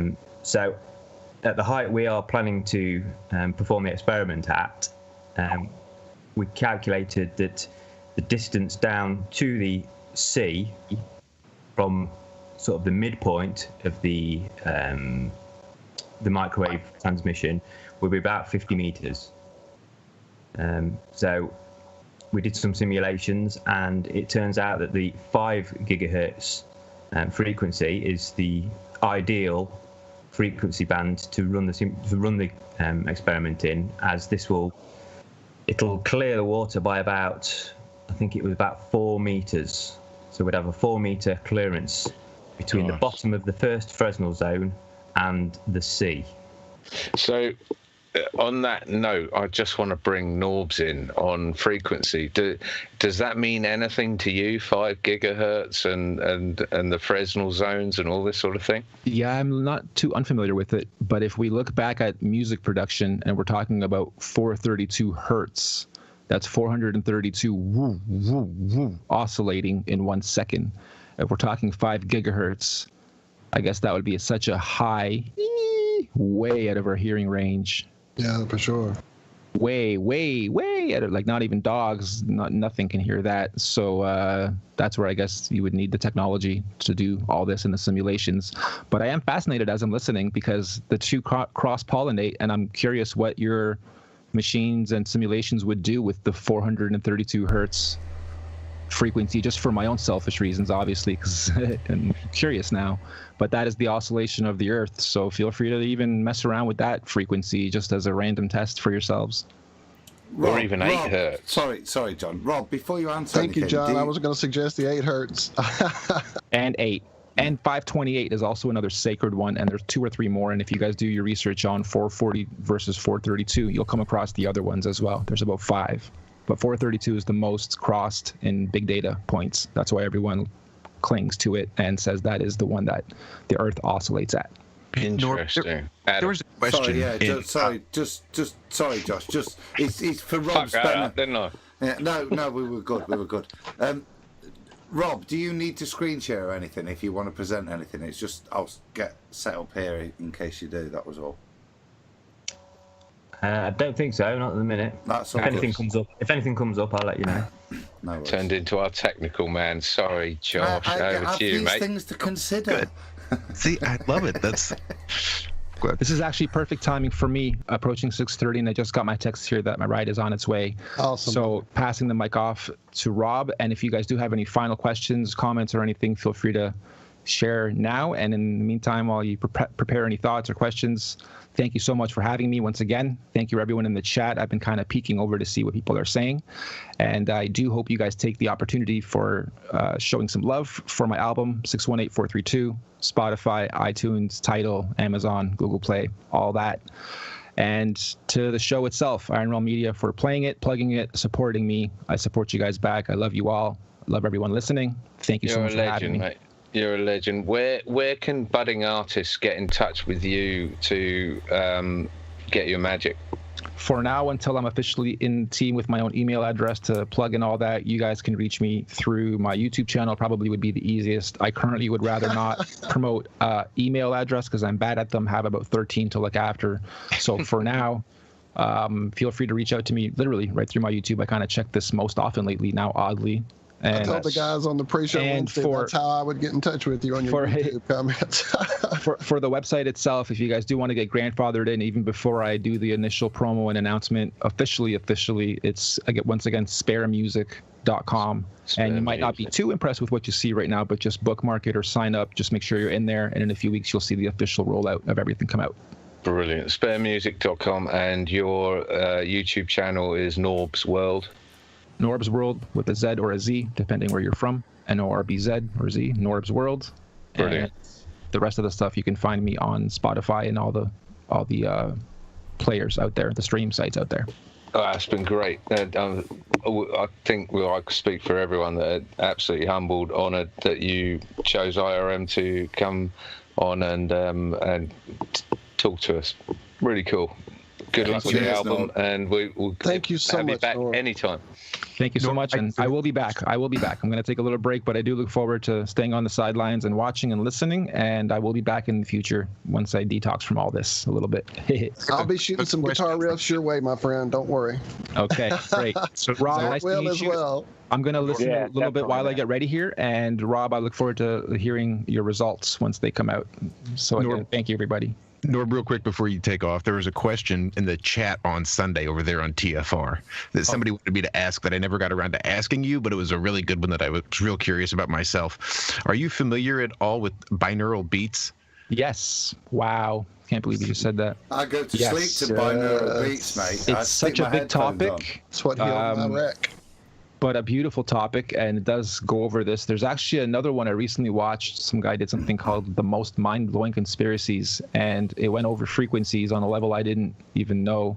I'll try to find it and even highlight the time stamp for you guys to share. But binaural beats, even when I was selling my music production software, there was another vendor that was selling binaural beats. And every month, I didn't know what it was at the time, had no clue, had no interest in it.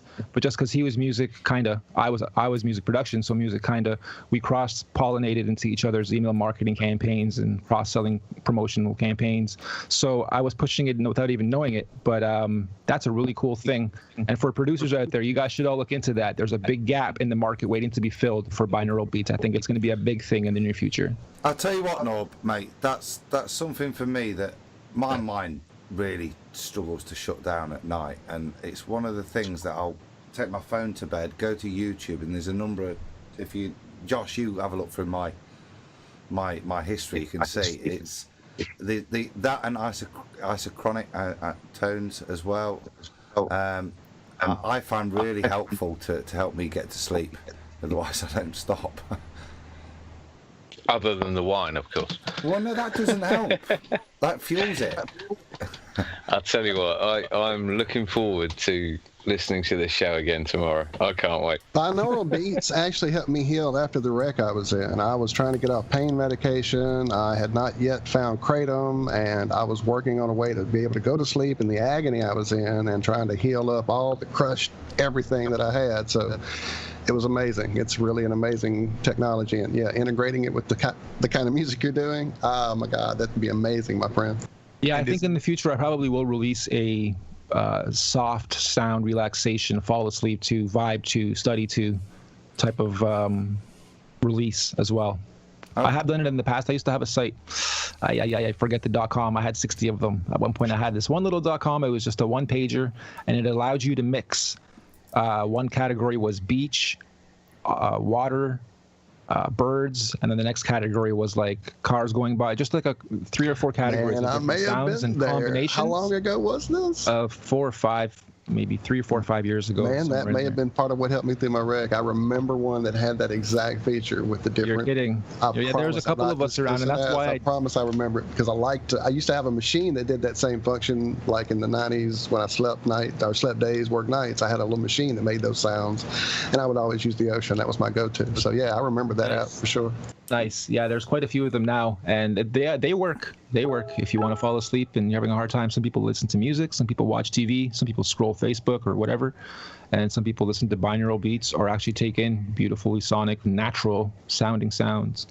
I was just, which I think is beautiful. Just give the people I listen to. It's called the channel I use the most, and I just randomly go through the things. You know, they give it titles and stuff that, you know, you think the universal. I randomly, you know, choose, but it's a YouTube channel called Sonic Elevator, as in the lift, and I find they've got a really good mix of stuff that helps you whether you're tired or whether it's also for helping with meditation as well. Some of the softer stuff is better than just silence in the room, I find. Hey, Norb, thank you so much for coming on. I'm going to let you get out of here so you can. Yeah, man. Thank you. Thank you as well. I'm going to actually address D in the chat right now. I see change the image, Norbs, because on Spare Music you'll see there's a globe with earphones beside it. I don't know if I could push a corporation to just say you guys got it because I have these beliefs, and so I'll work on that, but no promises, buddy. But I do see what you're saying. I'm there signing up. I just now saw it. That's hilarious. But I just caught that myself. Good catch. No, there's a whole rollout coming out for this site. This was just to get the functionality working and connect all the tech, and now the official branding and everything is going to come out shortly, and I'm thinking that's going to be gone because this whole front end is going to be changing as well. But good catch, good call, good humor, good cue to get off of here. Thank you again, everybody. God bless. Take it easy, Norbs. Peace out. Love you, brother. Speak to you soon. Good. Great guy. Yeah, I dig it. All right, back to Rob. Yeah, there we go. Sorry, Rob, didn't mean to ignore you, but we're excited, just as excited to have you here. Rob, you put out a video recently. Can you give us a summary of that? Yeah, certainly. It was It was basically a world record microwave transmission link that was performed from the mainland Italy to the island of Sardinia, which was just over 300 kilometers. And they did this installation in 2007, allegedly making sure they got above the curvature of the Earth. And it turns out when they went back in 2016 to do an upgrade, somebody noticed that it actually wasn't line of sight, and it was actually below the curvature. So they still managed to get a strong, throughput of data from this, and they called it permanent as well. It was a permanent link. So usually weather and the atmospheric conditions affects these microwave links, but apparently this one was permanent. So I basically put out a video going through the process I went through in researching the whole thing, and it basically points to, in my opinion, some deception. And I purposely put the video out as a strategic measure to try and gauge some of the comments that would come back, so that we could sort of counter them when we do our microwave test, so we know sort of what we're going to be looking for. And sure enough, somebody in the comments did actually come up with something, and this is to do with it's kind of like the 7/6 that they apply to the radius of the Earth for the Metabunk calculator. Well, it turns out for microwave transmissions, there's a similar thing, except it's 4/3, which translates to 1 1/3 times the Earth, the radius of the Earth, the size of the Earth. So if you do the calculations for our proposed experiment, then, well, I think the Earth, I calculated that the Earth would have to be 94 times the size it is for the transmission that we're proposing to do. So that gives you some idea of the, Sorry, Rob. So, as dummies, I saw you lean forward there, Zach. Go if you want. Does that mean 4/3 my arse? It doesn't really matter. Yeah, basically. Yeah. But it's just not going to cut it. They can't come back with that excuse, because it would have to be, what would it be? 94/1, not 4/3. Rob, that 4/3. That document I sent you, I think it was regarding the Sardinia link. They named that value K. Yes. You remember that? The K factor. That's right. Yeah. Yeah. And that was literally the same as Metajunk's, whatever they had. What was it? 7/6 or something? Yeah, I think it's 7/6. Yeah. It basically came down to refraction or and angular or distance away. Things get smaller. I can't speak for shit at the moment. I don't know what's going on. You know what I'm saying? I do know what you're saying. Yeah. So there's this phantom element that they add to everything, and in the microwave industry it's called K, and it's 4/3, and in Metajunk's thing it's called, what is it, standard perspective or standard refraction, and it's called 7/6, and it's just a cop out. There's no evidentiary data for this or evidence for this, is there? No, and as far as we're aware, all the manufacturers all state that it needs to be line of sight. That they're very clear on this. It has to be line of sight. There can't be any obstructions in the way. So as far as I'm concerned, this 4/3 is not for testing over the curvature, because as far as I'm aware, this Italy to Sardinia link is the only one that actually is over the curvature, or allegedly over the curvature.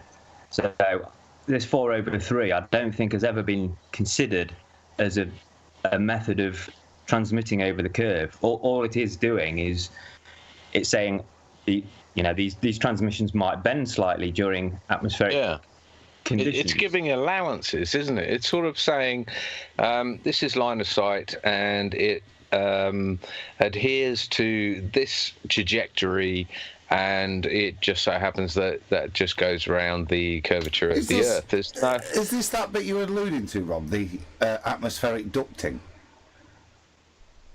Yeah, I guess that would the atmospheric ducting would be a result of this. Yes. Yeah. But as you pointed out, no one in their right mind would base a permanent link between A and B using atmospheric ducting, because atmospheric ducting is completely dependent on the atmosphere.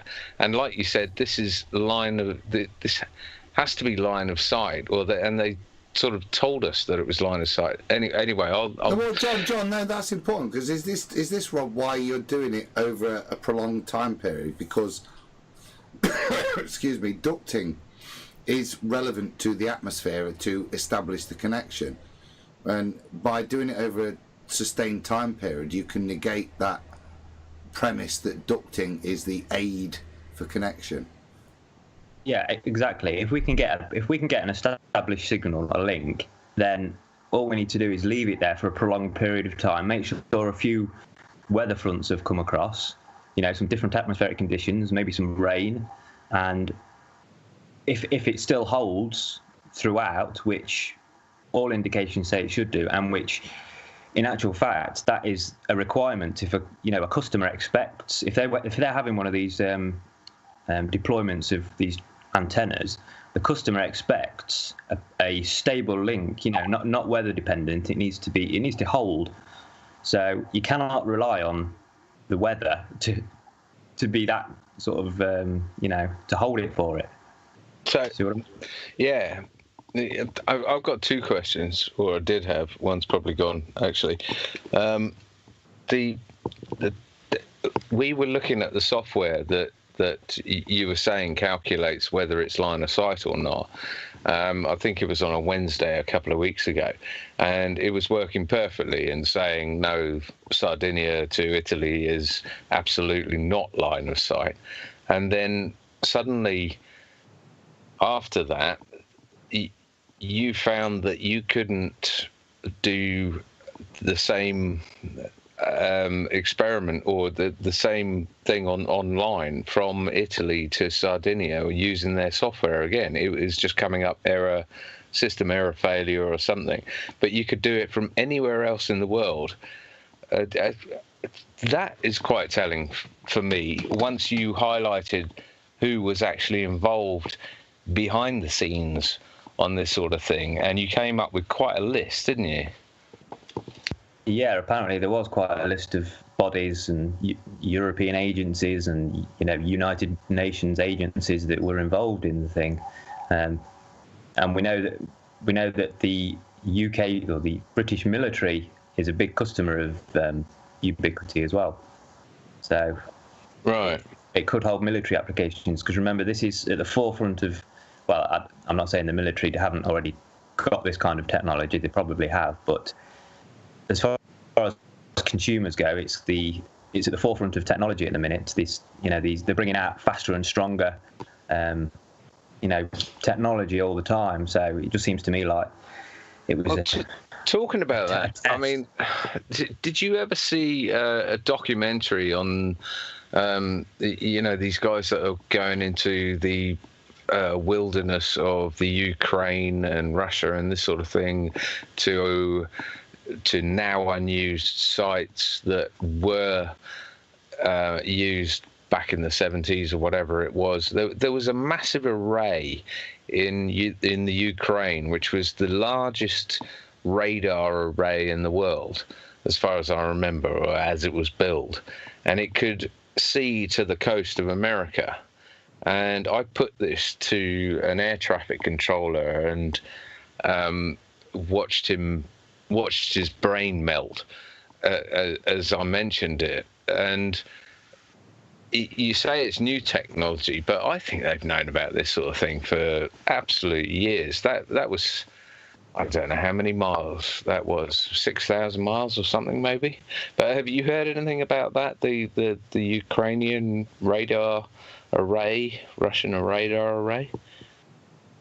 No, I've not heard about that particular one. I've seen some documentaries of some abandoned facilities in Russia, I think it is. Some huge facilities. I think it was their version of NASA, an old facility of their version of NASA. No, I've not seen that radar array, no. I know the United States have one that they move. It actually travels on water, and it's a giant, huge antenna system.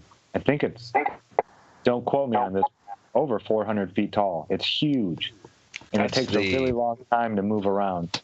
That's the thing it's a ship with an enormous ball on it, is it? A huge ball. Yeah.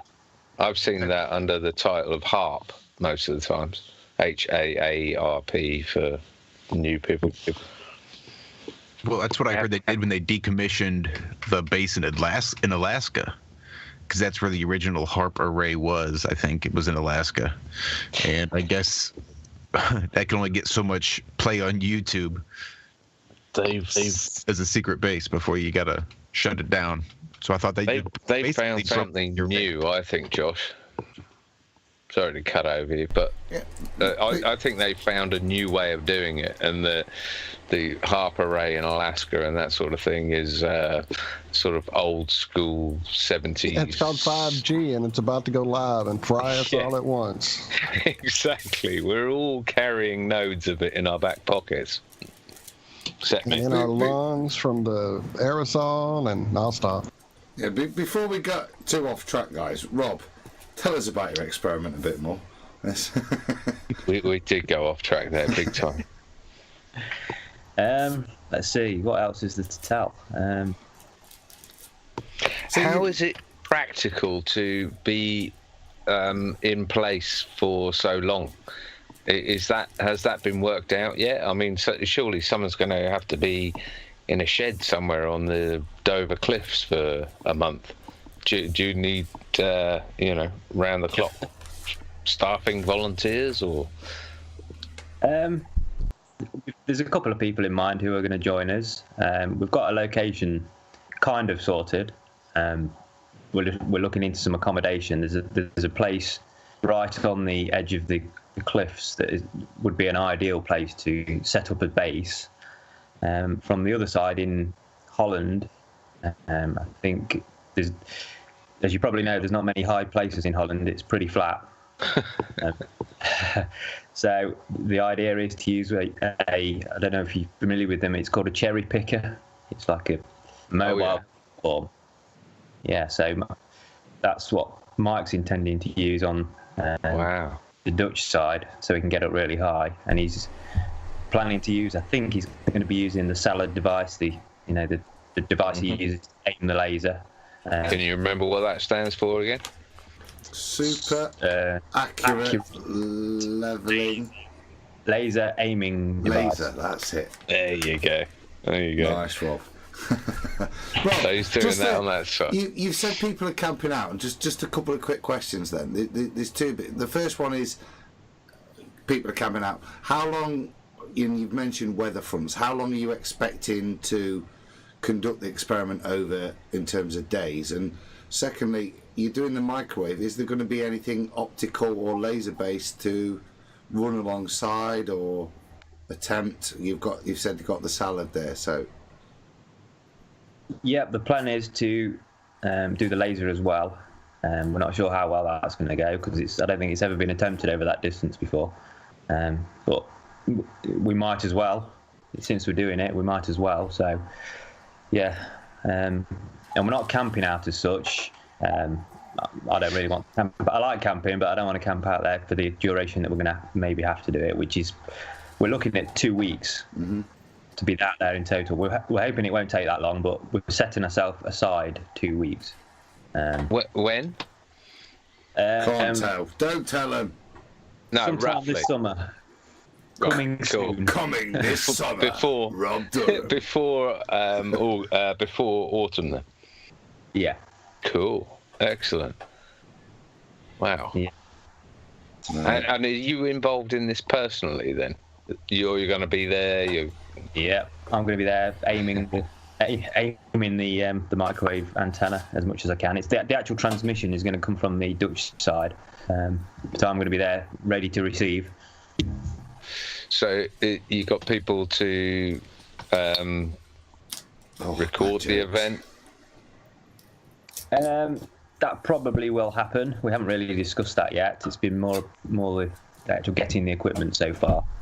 We'd like to say arrived yesterday, so Mike's going to be doing some testing with that over the coming weeks, just to make sure he gets familiar with the system, how it all works. Because there's some cool facilities on there, inbuilt software facilities such as a device, an audible sound that so when you turn the antenna away from the the other antenna, it beeps slowly, and then as you turn it towards and it gets a better signal, it beeps faster.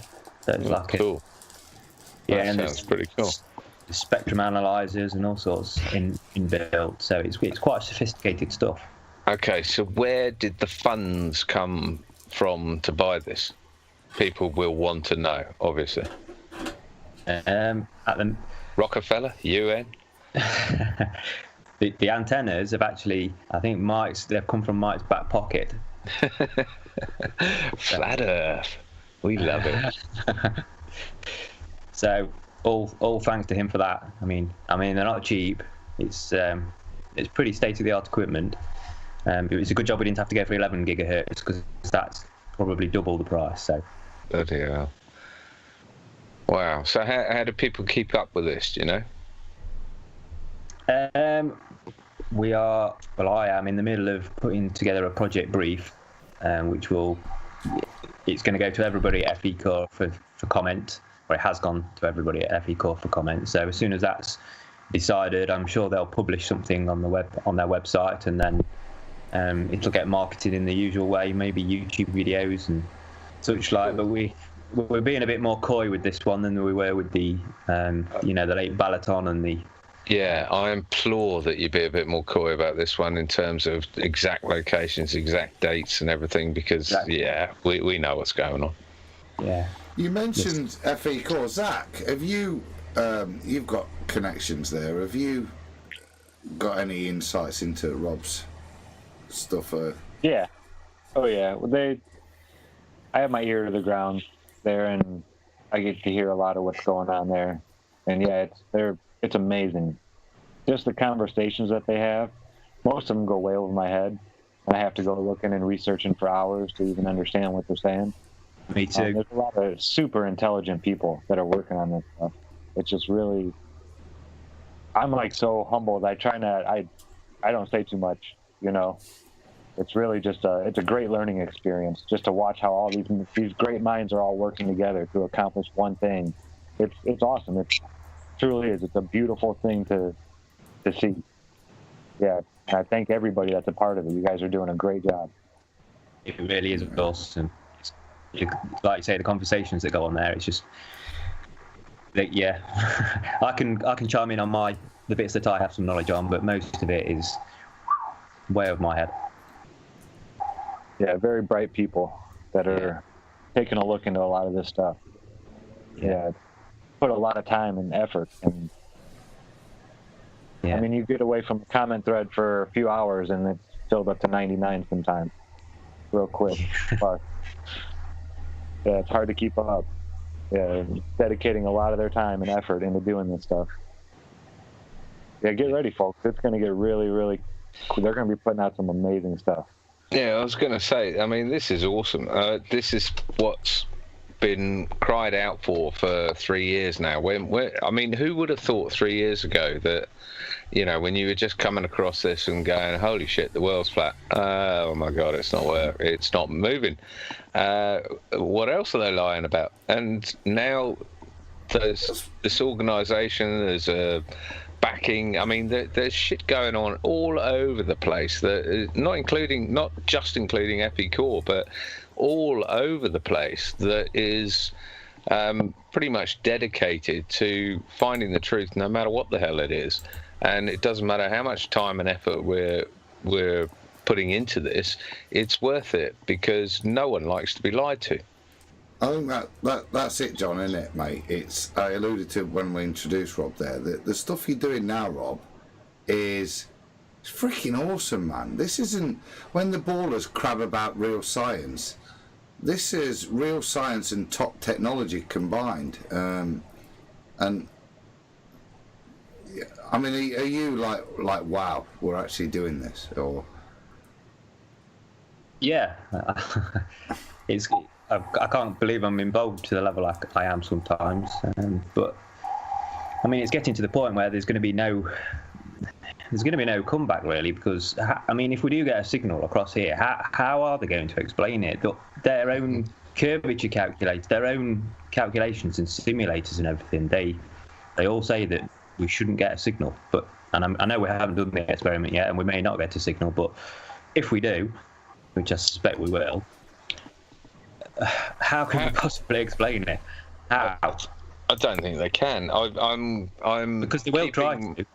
Oh yeah. Well, I mean, anything we've seen to date, anything can be explainable by nonsensical rubbish that is written in black and white or on Wikipedia or whatever. But rest assured, I'm keeping my friend of mine up, who's quite a renowned, what do they call them? Amateur radio enthusiast in the UK. They call hams in America.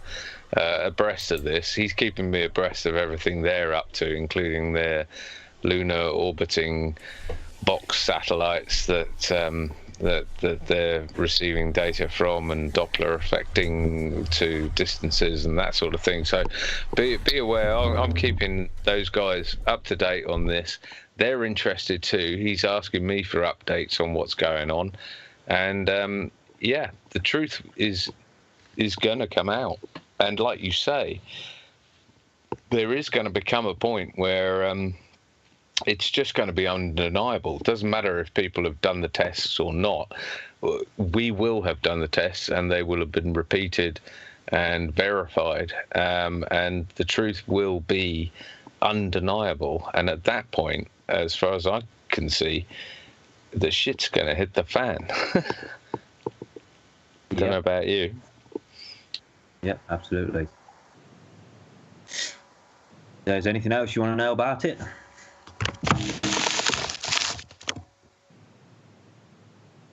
Probably. I want to know the date. I want to know the time. Right, exactly. I don't want to hear it on here. We don't want to spoil it. Right. I want to keep it quiet. But I don't know. I think we got Martin Leakey in the wings as well at some point. It'd be lovely to have. He is in lovely chat. to have a crossover. Even as I'm checking over into the chat, I see Martin right there hanging out with us. So we appreciate your patience. It has been quite a packed show today. Everyone, thank you so much. It has been amazing so far. Rob, thank you. This is exciting. And I hope someone thinks ahead and plays a little bit of some Cliffs of Dover, one of my favorite songs. So. Can you stick around, Rob? I'll stick around for a bit, yeah. If anybody wants to join in or attend the experiment, then feel free to contact me. That's for any of the listeners available in the UK. Let everybody know again how to best get with you yet one more time. I'm sure you've got it, but just in case they don't. Probably the best is my email. That's neomagic, NEOMAGIK @sky.com. There it is. Brilliant. Well, stick around as long as you can. But I think Martin Leakey's time has come around, hasn't it? Okay, cool. Well, thanks for having me. I'm just. Thanks. No worries, buddy. Go ahead, Adam. What were you saying? I'm filling my face with sweets. Sorry. Sorry. I've just texted Martin now. And he says he's good, so yeah, I'll get him lined up. But Rob, mate, awesome, and seriously, best of luck, and give us a phone call from your tent at some point if you're down there on a Friday night. If we can get a link, I'd love to get a link up with you, mate. And best of luck, because it's like I said, it's for me, it's real good science, and you're using top technology, and it is going to be a hard one for them to argue against. Yeah, certainly is. Just wish me luck. Yeah, good luck. And love to have a chat offline and keep his channel open. Cool. All right, guys, I'll carry on listening and let Martin get in on. Don't worry, mate. It's going to take us donkeys to get Right. anyway. You're certainly not having to leave unless you have to leave personally. So you're welcome to stay the links. Yeah, well, I'll stay muted, and if I'll chime in if. Absolutely, we appreciate you hanging out with us. Thank you. No props. See you guys. Take it easy, buddy. Thanks, Rob. Later, Rob. Adam, what do we have to do to add? Should we perhaps have a little tiny break before this next segment begins? Because I think this is going to be a powerhouse. Density break. Get on. Get out with your density. You're currently listening. It's the top of the hour. You're listening to KLZZ. I don't know.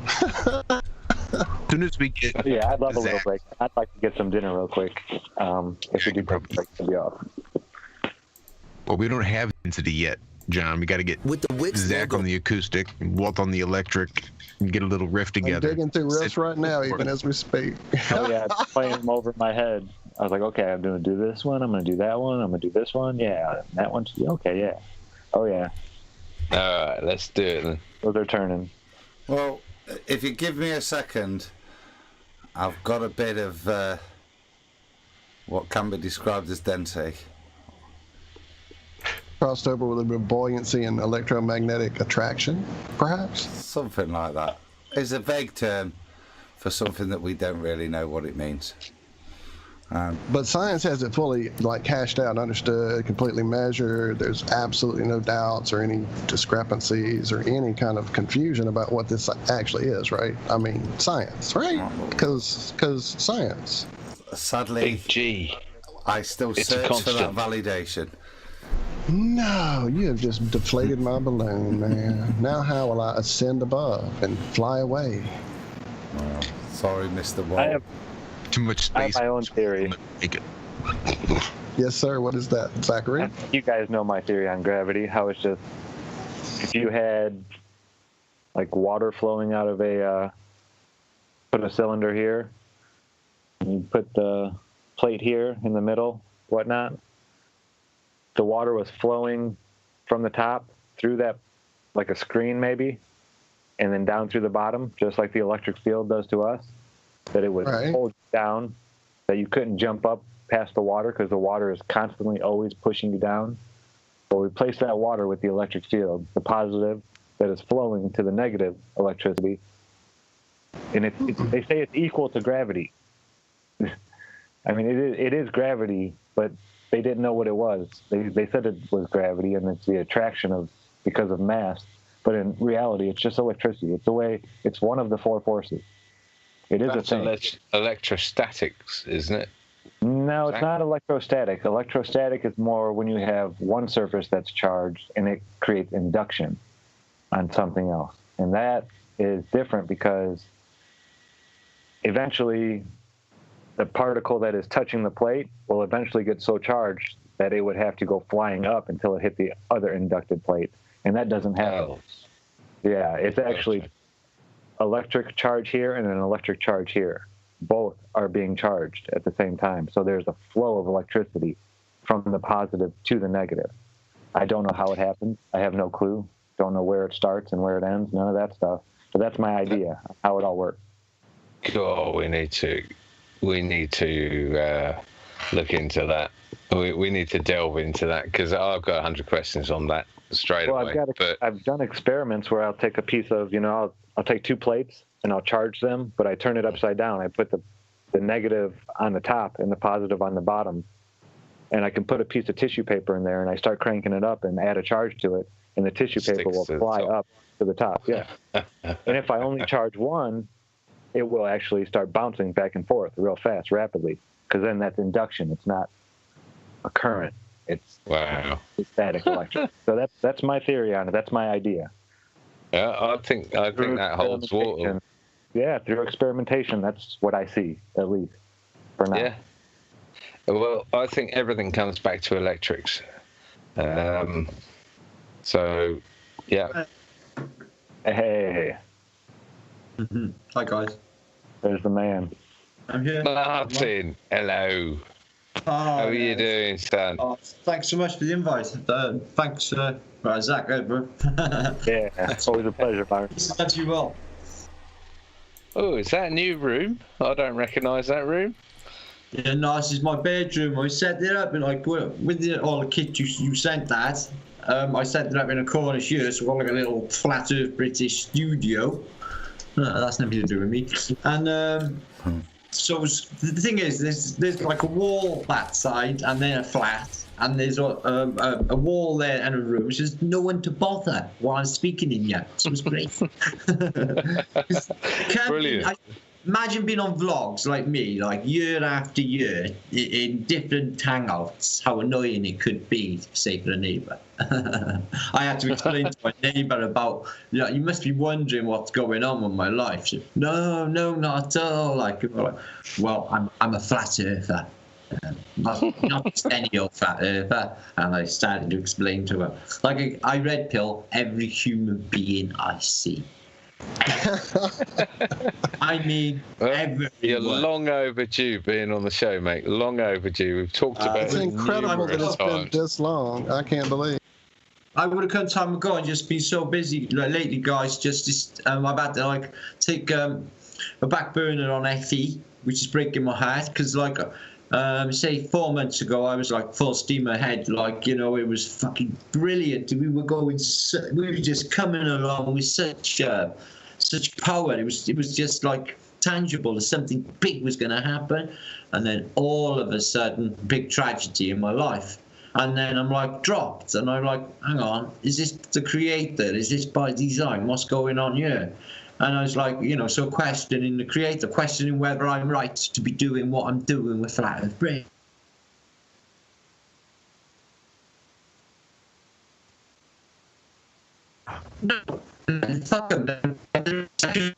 Uh-oh. Is it just me, or is it everybody? No, I think it's everybody. I just killed my camera thinking I was losing audio from that, so my goodness. Martin, we're having trouble hearing you, brother. I don't know if it's just your internet or what's going on. It's the Iron Realm. I mean, I know what's going on, but... Yeah, I'm here. No, completely frozen. Darn it. Oh, I'm hearing him again. He's starting to move. Yeah, that might be better. He turned his camera off. That might be better. Yeah. Me? It's still coming and going and very choppy. Do you know anybody? Guy named Hacksaw? No. Oh. Darn it. Well, it wouldn't be Iron Realm Media if we had a smooth intro at all.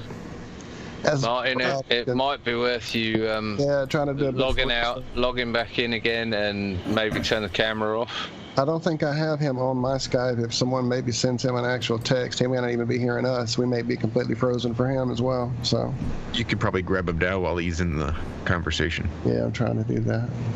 Multitask. Yes. Always the way, isn't it? Gotta love Fridays. Gotta love Fridays. And I really do. I do too. I look forward to them every week. It's brilliant. This Friday, on. Sorry, Zach. This Friday is a special Friday for me. I just received my first burner. Ah, yes. What is that? What you were holding? Nice. This is a alcohol burner. You can burn ethanol, methanol, stuff like that. No. Or alchemical works. It's got two little tiny holes in here. You just fill it up. I tried to build something like that. It was billed as an alcohol burner. Yeah. And you'd have double the loops that you got on the top there, and had tiny little holes in it that you'd light, and alcohol in the bottom. And I bought a copper pipe bender and all sorts. And I couldn't bend a pipe to save my life. I've still got a pipe in the freezer at the moment, with water in it that I was going to, but I didn't have any luck bending pipes. Saying that, I'm possibly about to buy a 28mm pipe bender. You're gonna learn. I'll shut up. You're gonna get it. I'm gonna learn. Yeah, there's nothing I can't learn. That's right. I don't know. Yep, still at 99p. Lovely. Have we got you back, Martin? Nice. Oh, dude, they got the BBC TV vans around your neighbourhood.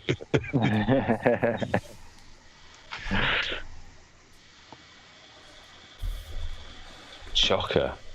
Yeah, he's not even staying in the call long enough for me to even send him a message correctly. I mean, to add him correctly while I'm trying to send him a message. Did someone get one to him? I did it, yeah. I've managed Thank you, it. sir. I see it. I see it. Thank you. Well, I may take this opportunity to take a bit of a buoyancy break of my own. I have to. Excuse me for a few moments. Let's take a break. Everyone reboot, and then we'll come back in 5 Oh, I don't 10 think minutes. I should reboot. I'm running pretty smooth for a change. I don't want to fix anything that isn't broken at the moment. Mute your mics, guys. If you heard this morning's show, it was quite atrocious, the technical whammies with the computer. So let's try not to jinx it. Knock on whatever it We've takes. been doing pretty well tonight. Martin. There he is. There's Martin. Martin, we're just going to take a break, and might be a time for rebooting systems and logging back in and all the rest of it. Is that cool with you? I don't know that anyway. Oh, we heard you. Well, we That's hear what I was doing for an hour before I came on Iron Realm. Brilliant. Right, stuff the break then. Let's get on with it. Empty caches. You know, I went live, see, so I knew my cache would be full and it would be glitchy. So I just cleaned everything out before, I came over. Takes a while. Yes, it does. Good to have you back, bro. Yeah, man. Good to be here. Flat Earth Brothers. That's it, mate. Big discoveries. So the reason we invited you on is you've been digging up stuff that I was well into well before Flat Earth, and I'll get into the more specific stuff you're doing in a bit, but in terms of questioning history and it's complete fabrication, and I think as more and more we look into it, it becomes less and less believable. I think last week we started with talking about 500 years, and I suppose the first question I've got for you, Martin, is how big a lie is history? We are in very small pockets of time, and we don't know what's outside of these pockets of time except for chaos. Okay, they lock us in these small pockets. We can't prove anything previous to 1850s. Whether the dead I can show you now on a vlog are all missing for some reason in the mid 1800s. So what I believe is going on, I believe that this parasitical form, if you want to call them, these controllers who have put themselves all over the architecture, by the way. Now, I believe they've been doing this game with us for quite some time. I think they're outside of age. I don't think they aged the same. I think they play this game with humanity where they put the test out there for us to fail, either deny the creator and just go with complete materialism and sparkly things and all the things television offers and sports. And when we fall for all of that and lose our souls and the family unit and get further away from Mother Nature and all of those demonic agendas that are at play at the moment, once we turn our back fully on the creator, then I believe events will come. Now, do I think events are natural phenomena from an vengeful God who's going to have you if you don't do as you're told, as written in the verse in the Old Testament? A very angry, vengeful God. Well, no. No, I don't actually see that of a reality. I think all of that, everything that they tell you through religion, is quite simply very, not even that cunning actually, but it's brainwashing. The truth is, with us, all is mind. All, as you said, it's an electric universe. All is vibration. Once you change your body frequency, you see clearly. Everybody else around you connects to the same vibration. You talk about 432. I listen to it all day long, all night long, and my thoughts and all of these discoveries I'm seeing to put out of the ether, which I call the Akashic record. Now, I'm starting to believe that we're actually not like we keep information in our minds. I think rather than it, the way Sheldrick would explain it in the morphic field, I do actually believe that all that information is actually out there for us to just obtain through intent. Because some of the discoveries, I never expected to go down. I love history. I got bored with flat Earth early on. Say about maybe 6 months in, I was saying with GeoShifter, it's like, this is just going to be the same stuff over and over again, isn't it, for years? I'm bored already. So yeah, I am the same. So I thought, I'll do something else. I'll go into history. I'm good at that. But what I didn't realise was that every single thing that we read is fake. Everything. I can prove it right now. First, it goes to Holland, to the Flemish history translators. They put what spin they put on history is determined by what denomination of church they belong to. So you will have, like say, the Mennonites fighting maybe a Jesuit church for interpretations of our history. And as you know, history always goes to the victor. Now, unfortunately, we've been subject to a mighty empire. As far as I can make out, they showed up from the east. They are not us, and they are not Caucasian. I don't know who they are. When they turn up, they make Xerxes' army, right, look tiny. Okay, this is right the way to antiquity. You can find out about this anomalous army. Now, back to events. Is it from a vengeful god? Well, I'm starting to believe now the controllers as powerful, maybe Zeus looking down in his pool at us foolishness, of how foolish as people always falling for the tricks that they give us. Do you see that?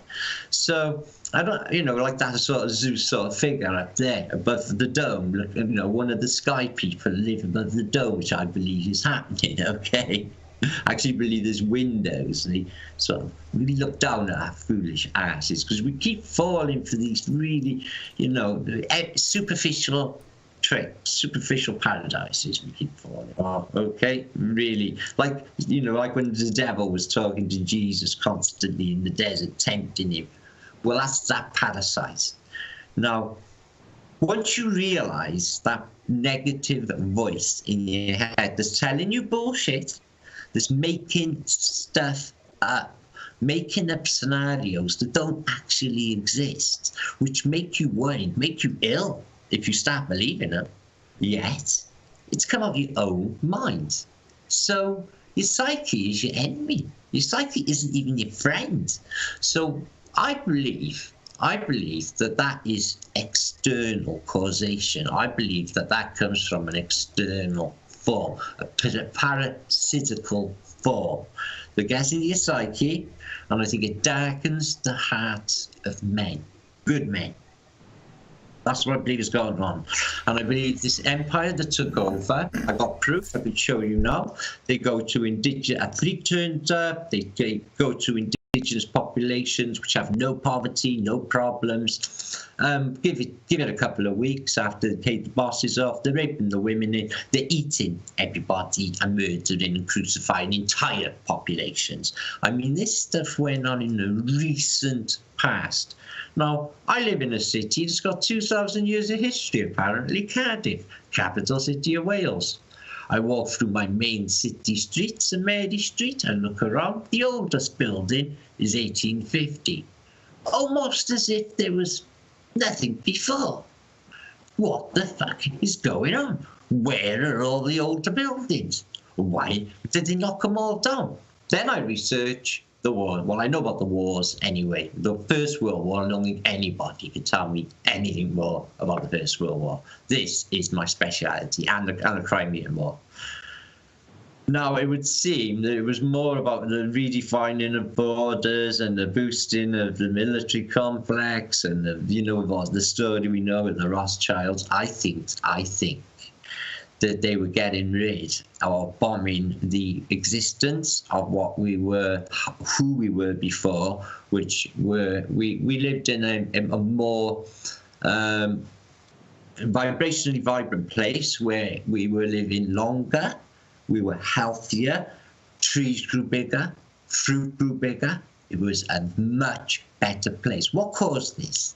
Well, what we believe is churches were not always churches. They were actually machines that were emanating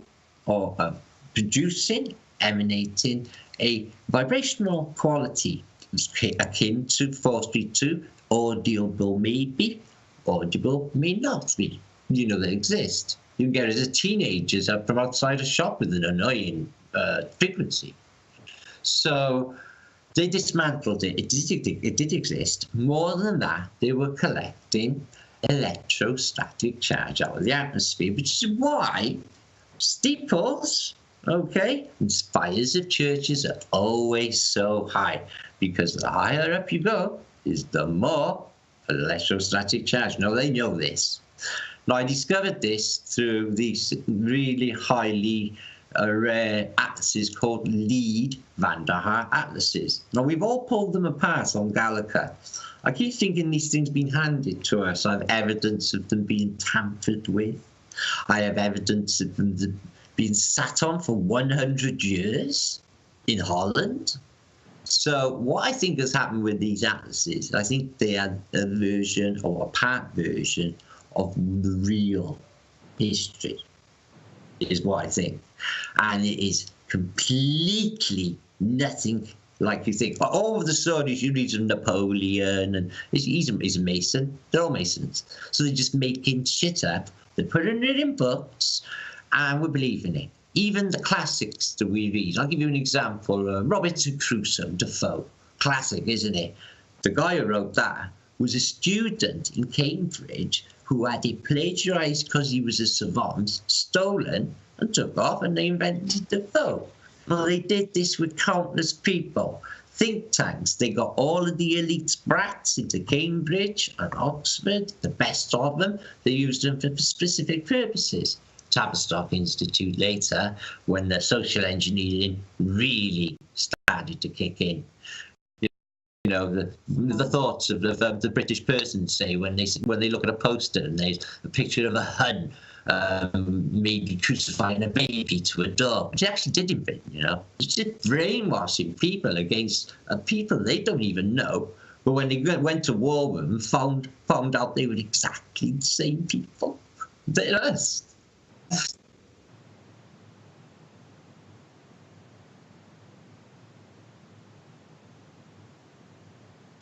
Big side.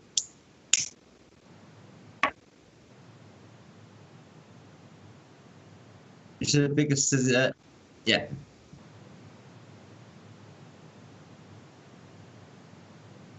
I have.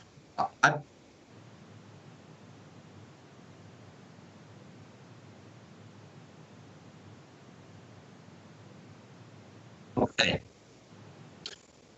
I'll kill it all now for you, straight away. Right. It's all bullshit, right? Rome is not Rome. Rome is the civilization that got wiped out in the event. And now, Rome's way of communication is they'd have a block of wood, and they'd have wax in it, and they'd use a thing called stylus. And they would write in perfect writing in the stylus. Now, you can't tell me they didn't have the initiative to stick a piece of fucking paper and ink on that stylus and print. So, yes, they 100% were printing. So they didn't have scrolls, okay? The Romans had printed words. Now, scrolls and these things like you find in Dead Sea Scrolls are just figments of insane people, okay? The fact remains is all of the literature was burnt around the 1900 mark.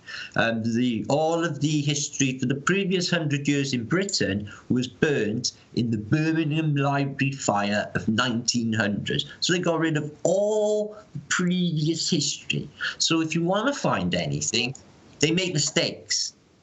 They leave tidbits, and you've got to know the quote.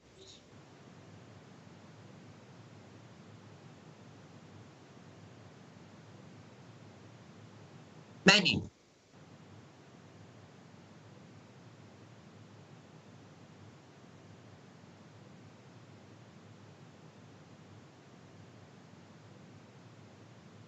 Well.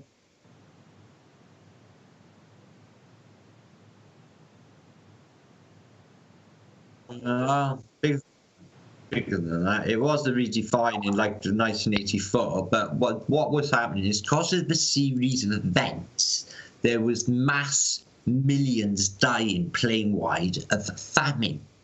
Okay, I mean all across the plain. People were dying of famine. And this is not just from 1811 through to 1812 and onwards. I'm talking right the way through the 1600s and the 1700s. Now, there's a thing called the fold.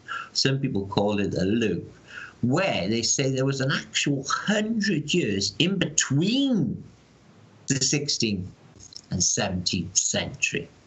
Now, something really sinister happened in this period, guys, in the 1700s. It stinks. It's tainted with demonicness. Everything about their art, their literature, the works. So I feel that these people have taken over. I think it's called the medieval period because it's middle evil period. I love it. We're in the later evil period. The beast is not yet fully grown, but I can assure you he is very nearly.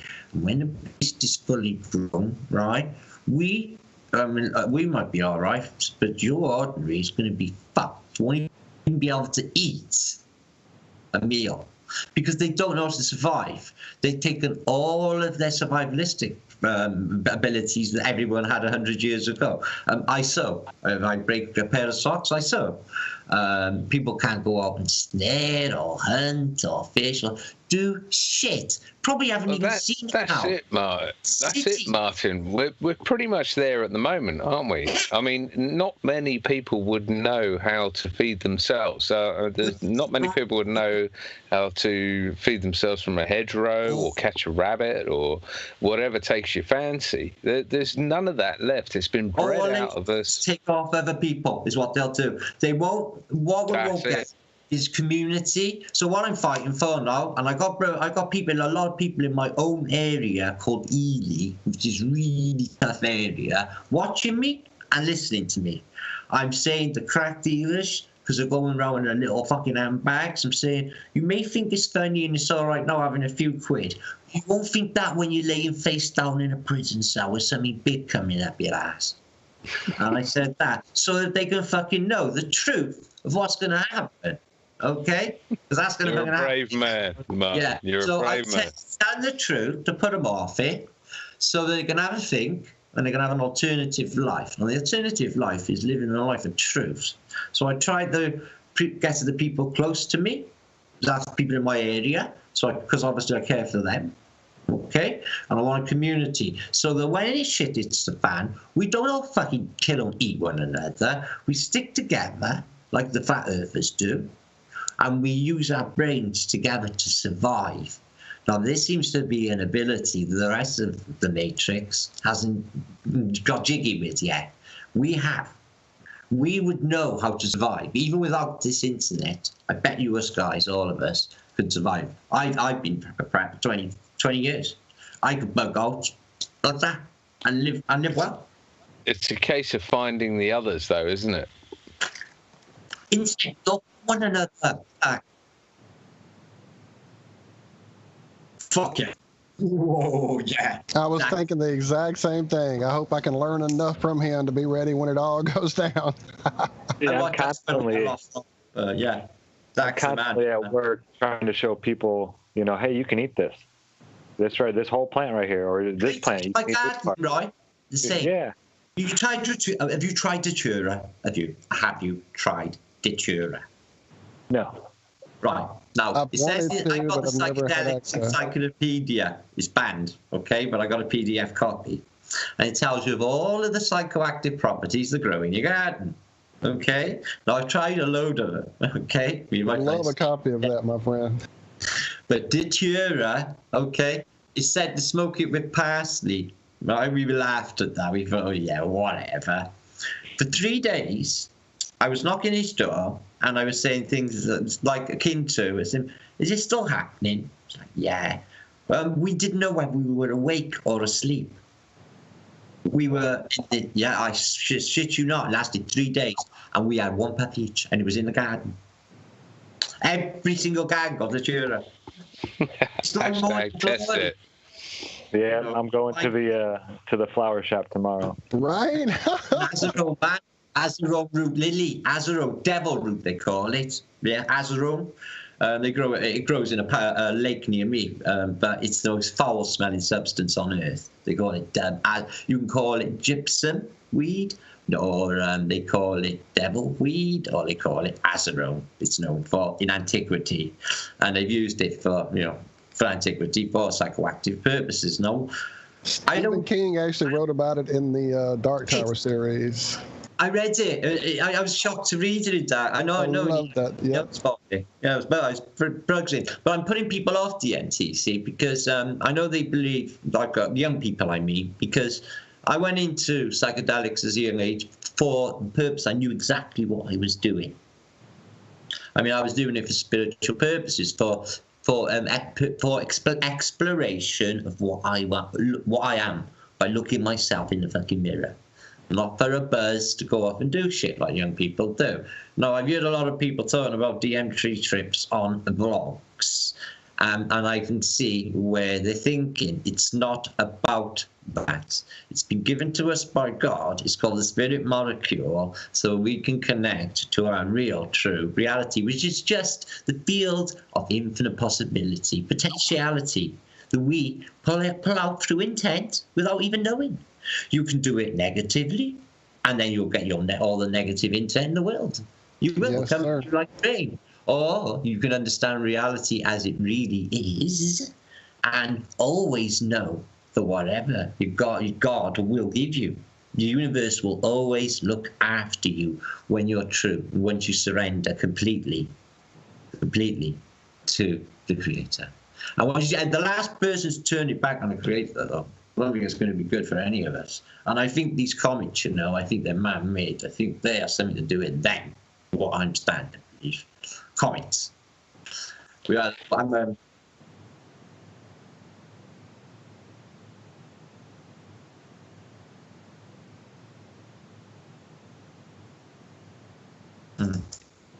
Okay.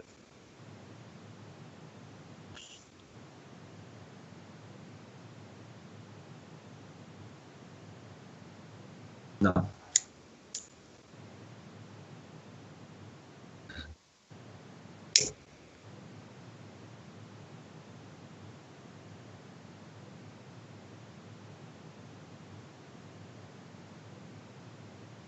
No.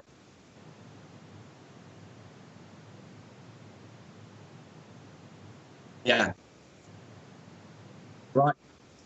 It goes so deep that once you know, it affects you in a spiritual way that I can't explain. Like it hits you in the core, right in your core. Now, they do major battles on specific dates on the satanic calendar. I shit you not, like the Battle of Berlin.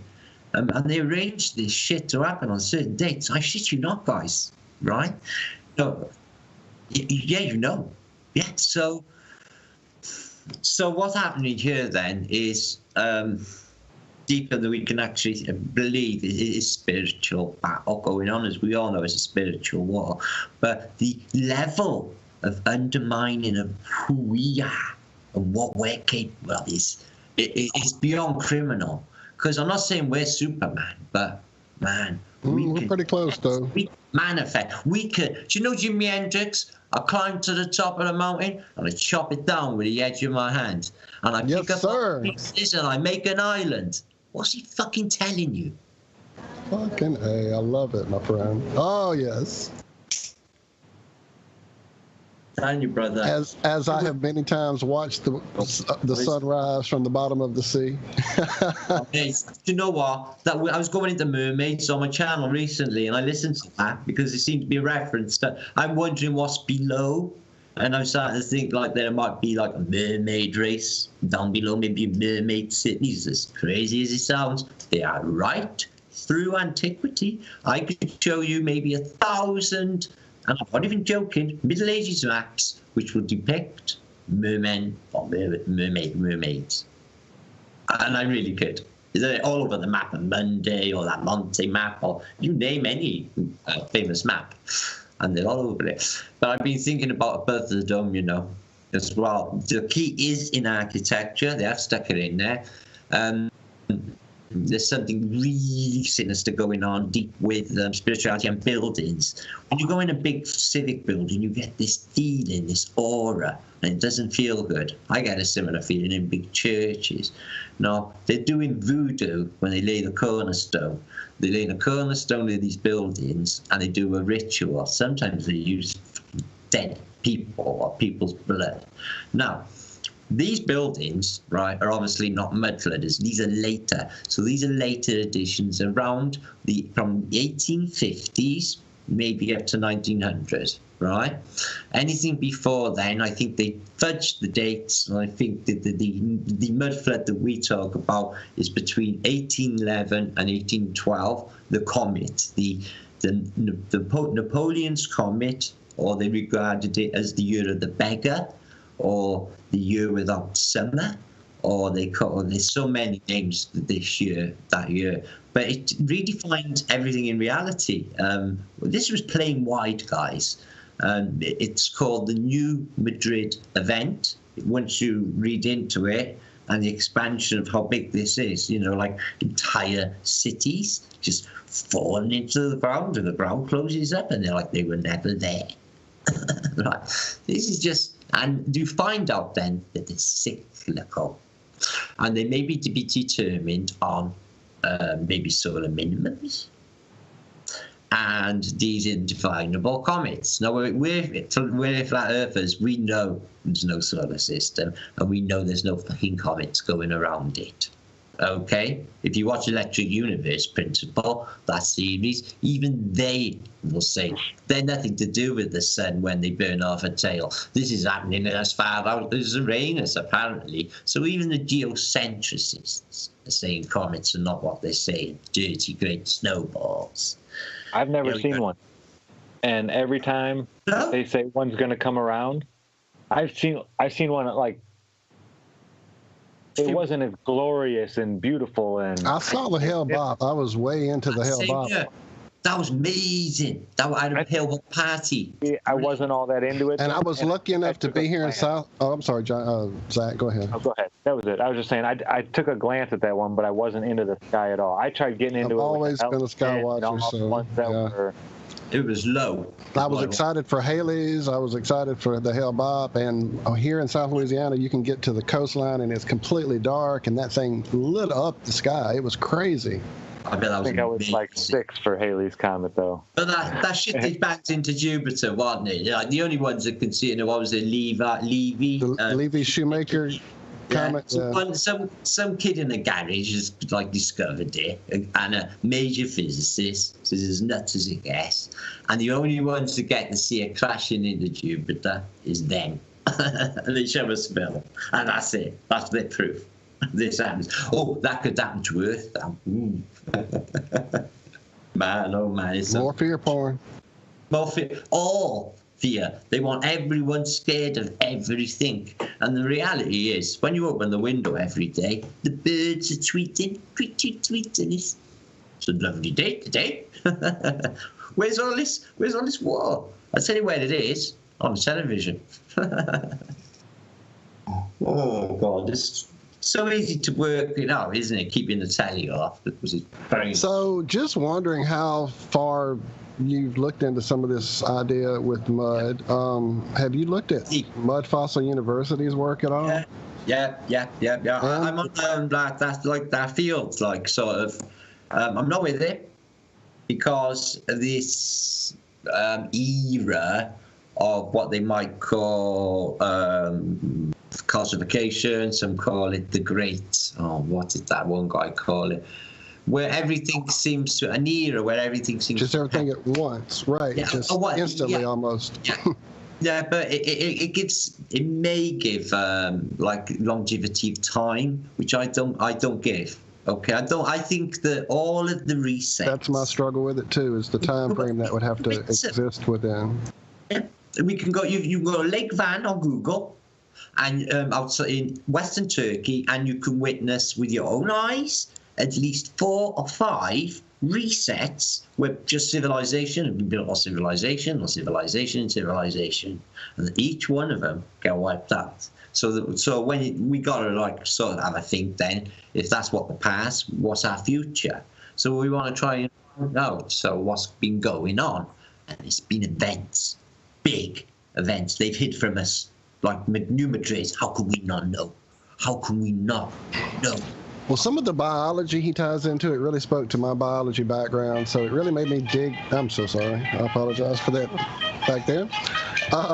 Shout out to any Misties in the house. Anyway, so it made me really dig deep. And some of the stuff with like some of the statues that seem to have huge, gigantic mummies inside of them. I mean, some of that stuff really kind of makes you go, I don't know, man. Some of it's pretty intriguing. 1880s, they were throwing mummies, right, into steam engines to fuel.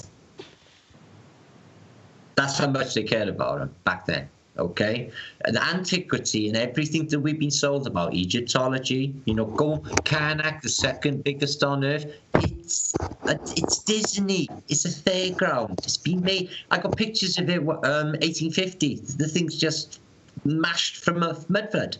And then they build this thing and say, well... Yeah, I've got some old drawings that show different placement of these tall, skinny pyramids with a female head where the Sphinx should be. Yeah, I've got some old crazy stuff. I can show you Giza. There's only three pyramids at Giza, but I can show you an image, right, of like different sphinxes, a few of them, and maybe, I don't know, 20, 30 pyramids at Giza. You've got so many different versions of reality. So, Giza, Stonehenge, just amusement parks for... wait, we must... Yeah, 100%. Look, Obama goes there, and his photograph for the front of the British newspapers is he walks past one part where all of the stone has fallen away, and it's actually showing the concrete underneath. Just to, dupe his delight, all the stupid people. Yeah, and of course, it's a psyop.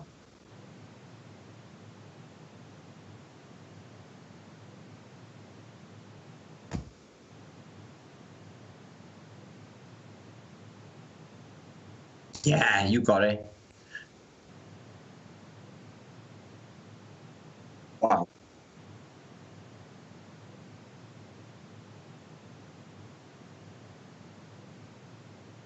I can show you that now. Wow, yeah, the Jews. But Baalbek is, because of the size of these blocks, down below as well. I've juggled with geopolymers, I've juggled with these things, wood and petrified. But how could they be at this size? Yeah, definitely 100%. There is more underneath that what we see at Baalbek. I think that place needs a lot more exploration, but we can't really go near it. It's more than you just see. This place is vast outside, of Baalbek. But it's Baal, isn't it? It's B-A-R, so it's all him. It's all satanic, isn't it? It's all creepy. No, what I think is it's all more recent. I think Rome was more recent. I think Rome I would put in the Middle Ages. I think if you believe in any religions, like Jesus being crucified, etc., I believe that they were in the Middle Ages. If you want to call it 13th century, 14th century, I would say they were all happening at that period. I think the first millennium AD was completely made up, as in Charlemagne, as in Enders Genghis Khan, and Go and try and find Kubla Khan's Xanadu dome then, see if it exists, because it doesn't. It exists in dreams of men. So the first millennium AD is bullshit. There's nothing come out of that except for the Venerable Bede and and that Welshman who wrote an annal. So 2 annals and a few historical figures for 1,000 years, and we were all on horseback and invent nothing. But I took that 1,000 years out, and then I worked on the Noah's flood would have been around, I would say, that mark of 1,000 years, 1,000 AD, Noah's flood, or what they would call Noah's flood. And then I think that there was quite a few survivors and quite a few ships. I think that it took 200 to 300 years for us to get our shit together. I think that we farmed well. I think that we got more powerful people, like bigger boys, got themselves together, controlled. They started to, the old civilization tries to imitate it. And you know what, guys? They can't do it. We've spotted it. We can recognize now the qualities, what they call architectural qualities of, say, Greco-Romano, what they will call, and then you can see the later civilization that came in after and tried to intimidate it, do it. They could not do it. No, it was too advanced. So what technologies I'm going with? I done a vlog last week. I think because of how technical they are, they may have been carved out of wood. And as cathedrals may have been, and may have gone under purification or petrification process, spending long times under mud, silt, water, and then that receded. Everyone cleans up.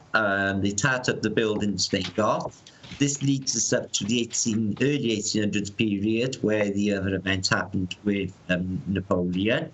And they cleaned that up, that mud flood event, added stairs on Victorian buildings, altered dates, wiped out all plaques all over Europe, so we don't know who the previous controllers are. And I believe they cleaned it up by 1840 to 1850. Now, I'm studying photographs between 1840, when photographs apparently came along, because the first photographs by a guy called Robert Cornelius, 1843, and that's his first photo, right? So he's one of them Freemasons. You can't trust that. So I do a series called What's the Real Age of Photography? And what I propose is a lot of the photography that we are seeing is from a previous time, previous set. Okay, I think that they repeat these civilizations, these cities, these ideas out of a handbook. I mean, the fashions of the 1930s changing into the 40s, the 50s, the 60s, all out of a handbook. Now, how do I know that? Well, in 1880s, H.G. Wells writes a book called The Time Machine. And he's in a time machine, and there's a clothes shop across the fucking way, and he can watch all the women's skirts going shorter and shorter. And he gets to the 1960s, and she's wearing a mini skirt. Now, how could you possibly know that in 1880? So he was one of them anyway, partial social engineers. So it just goes to show you that they knew everything that was coming. I think it all comes out of a handbook. I think that it is, you can see how the fashions have changed. Do you think that they are an organic? Do you think our fashions are an organic? Like the Sex Pistols, when they came along, they admitted wholeheartedly, Johnny Rotten, what we're doing. His last conference at San Francisco, he goes on the microphone and said, haven't any of you got any idea that you've just been conned? All they were was just invented, and they invented this thing that took over everyone in the world was into punk and skinhead at that time. But it was them again. The Institute. Just like there's been so many different Paul McCartneys, at least 2 or 3 John Lennons. Ringo Starr probably never even played on a Beatles album. I mean, I've looked into all that. Right. I love all this. Yeah.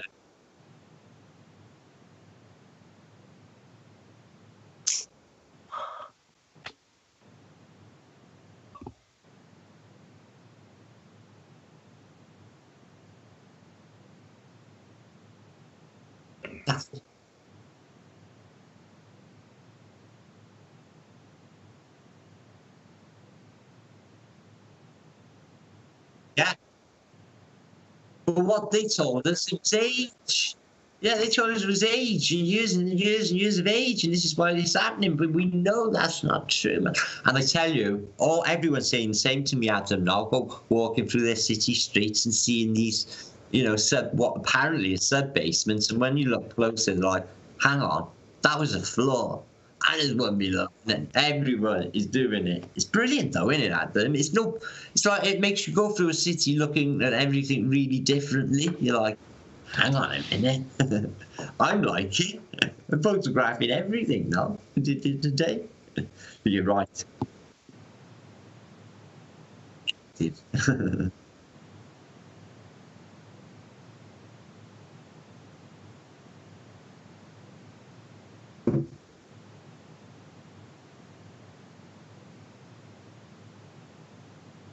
Yeah.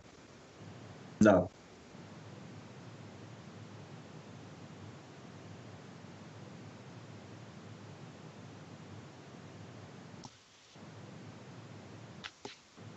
Good.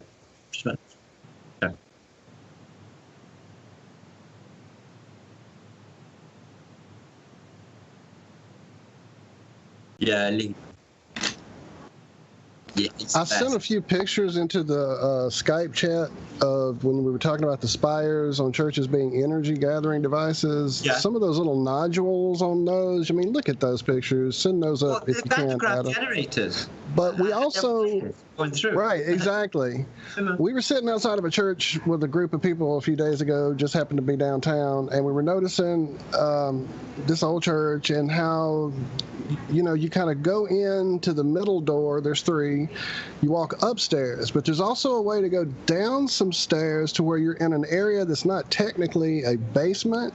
Yeah. There's windows to it, but you're in the ground. Do you know what I'm saying? Like you're looking out at ground level. Your eyesight is looking out at people's feet. You're the same. I know. What is that about? Is that because everything has been sunk so many times, or is that part of the so many connection? Or I to try and discredit, even for me to try to debunk mud flood, I tried to do it to try and find there must be some anomalies, and I found one a week ago with Alex I work with as well, Alex Automagic, a building in Europe which might not have been mud flooded. The pi was right, and all of the basically the schematics were correct that it hadn't been. Okay.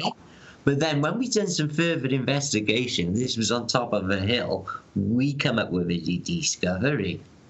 They were building in the very rich, okay? They built their good shit at the top of hills, their hospitals, universities, etc. And they would have floodplains as well. They built walls called maybe medieval walls.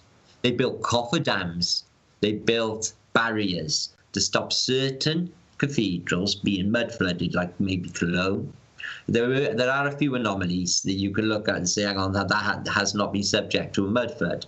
So does that say it doesn't happen? So this is what I think is. I think that some monks, for importance, knew the mud was coming, and because it's falling from the sky from the unknown volcano, and it's dropping it as deep as you could imagine. So they had time to sort of shore up. So I think that's the only, and I'm only talking 1 or 2 anomalies out of thousands that I've got.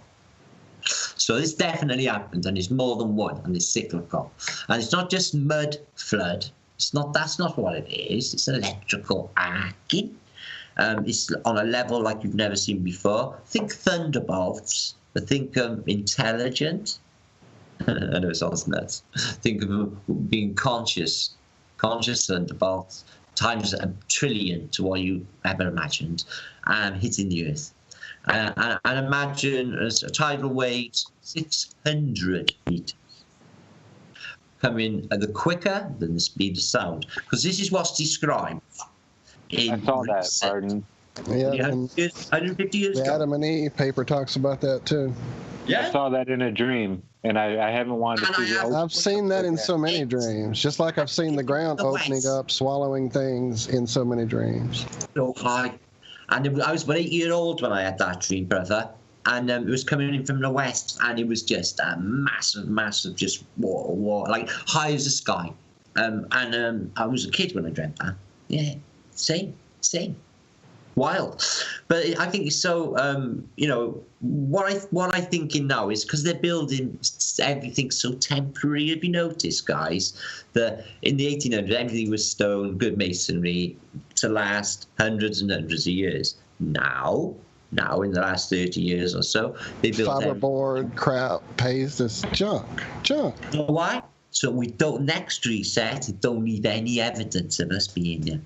Because we got evidence now with the last because the clever guys have worked out that there's loads and loads of fucking civilizations that have gone missing before us, and their narrative makes no fucking sense. Like, can't get entire civilizations just disappearing and blaming on ancient fucking aliens. It's not working for intelligent thinking people, okay? So something else has happened. So we know that this place is cyclical to resets, okay? They don't want to leave no evidence of this one.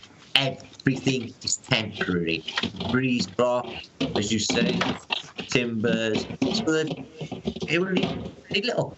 And I believe that's what they're planning. I don't think it's in the recent. They need their slaves. They need their slaves and their factory sources, because that's all we add to them. But they don't need as many. They're penning everyone in the middle bit. I don't know if you've noticed. Have you guys? You know, the influx of immigrants. Well, they don't send them east, and they don't send west. They send them here to the centre bit of the Azimuth, like the centre bit. That must mean something. So what can that mean, guys? What does that mean? Does it mean they're not going to reach? The safe place would be on the outside edge. I mean, when it does clear the Hawaiian side nicely, but I'm trying to work out, like, they're not going to wipe out like Europe and the centre and the power and the Britain. They're not going to do that. So why are they moving all the populations to the middle? Well, what if the people, the royals, are actually being fooled just as well? They're not. I don't think they're in power. Not completely. I actually think it is supernatural what's happening. Yeah, that's what I'm saying. Even the royals and the puppets, the supernatural don't care about them. They're using them to get everybody here into the center. Yeah. They're like the little carrot they're dangling of, here's what will give you the riches and power, and yeah, they're gonna get it in the end, just like the rest, I think. I did say this on a vlog last week. I actually didn't speak it, but I wrote it in a narrative saying even the high up of the Masons and the high up of you lot, who are our enemies, you're as much bitches as we are. And I tell you what, when the shit hits the fan, how safe do you actually really think you will be? That's what I said. Look at the LA riots. Yeah, they are not safe. They think the military and all these, there's going to be so many people just trying to stay alive if this actually goes off. Yeah. They think they're going to have this unity, but it's all based on lies and deceit, and they all know it. It's all going to fall apart. I think it's down to us. I really think that, I keep saying it, I think the only chance for humanity is the flat earthers. I think that if we explain to them that when it's the fan, unity together and working together as brothers and sisters, we can make it better. So we don't need that. It's broken. It's always been broken. And this place has such good promise. We could turn it all around. Every bit of waste ground planted with food. We could do so much, guys. We have to convince them. So we need more people. We need more channels. We need just more people standing up. You know. Sorry, Martin. I've been chopping in and out with this stupid internet connection, and all the rest of it.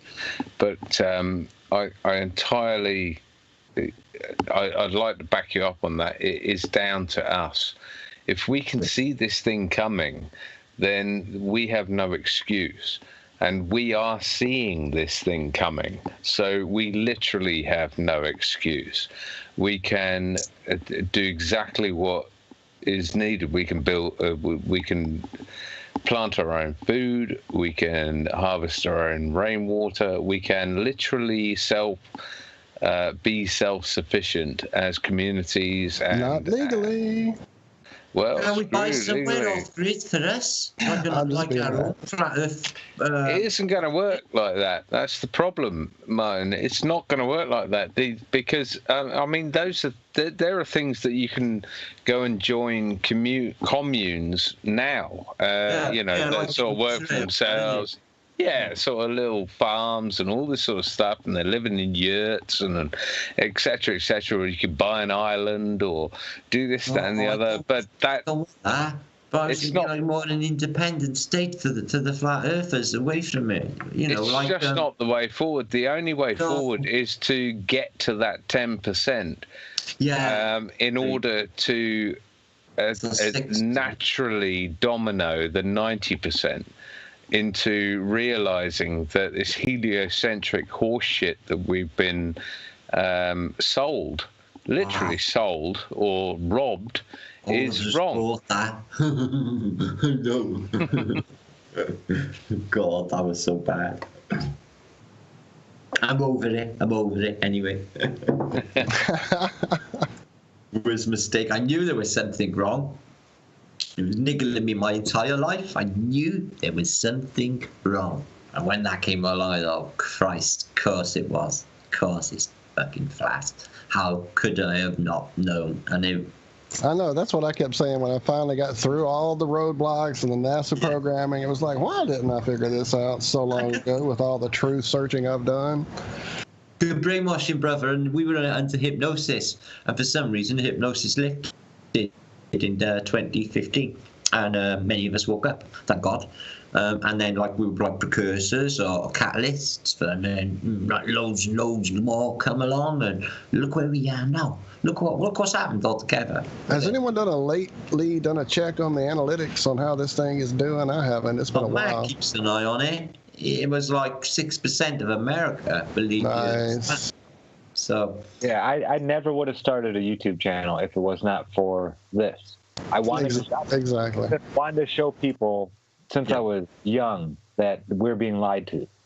But every time, there's something happened like 9/11 or any of the bombings, any of the bullshit that they try to sell us, we can't go and investigate it afterwards. I can't go and show people, hey, but this, they can't hide this from us. This just was like, yeah, I can take people to the beach and be like, look, you shouldn't see that. The truth right there. No, they can't have the data. I know. Explain it to me. I show people the pictures I take of the Chicago skyline all the time at work and stuff. It's like, explain it. How does this happen? Hashtag test it.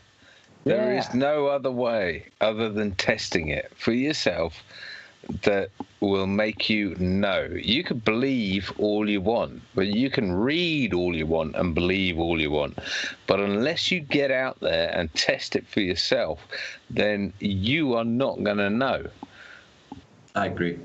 The problem is waking enough people out of their doze, their sleep, their haze of TV and jobs and got to pay the bills that they don't even care. They don't care to even know that the models are wrong.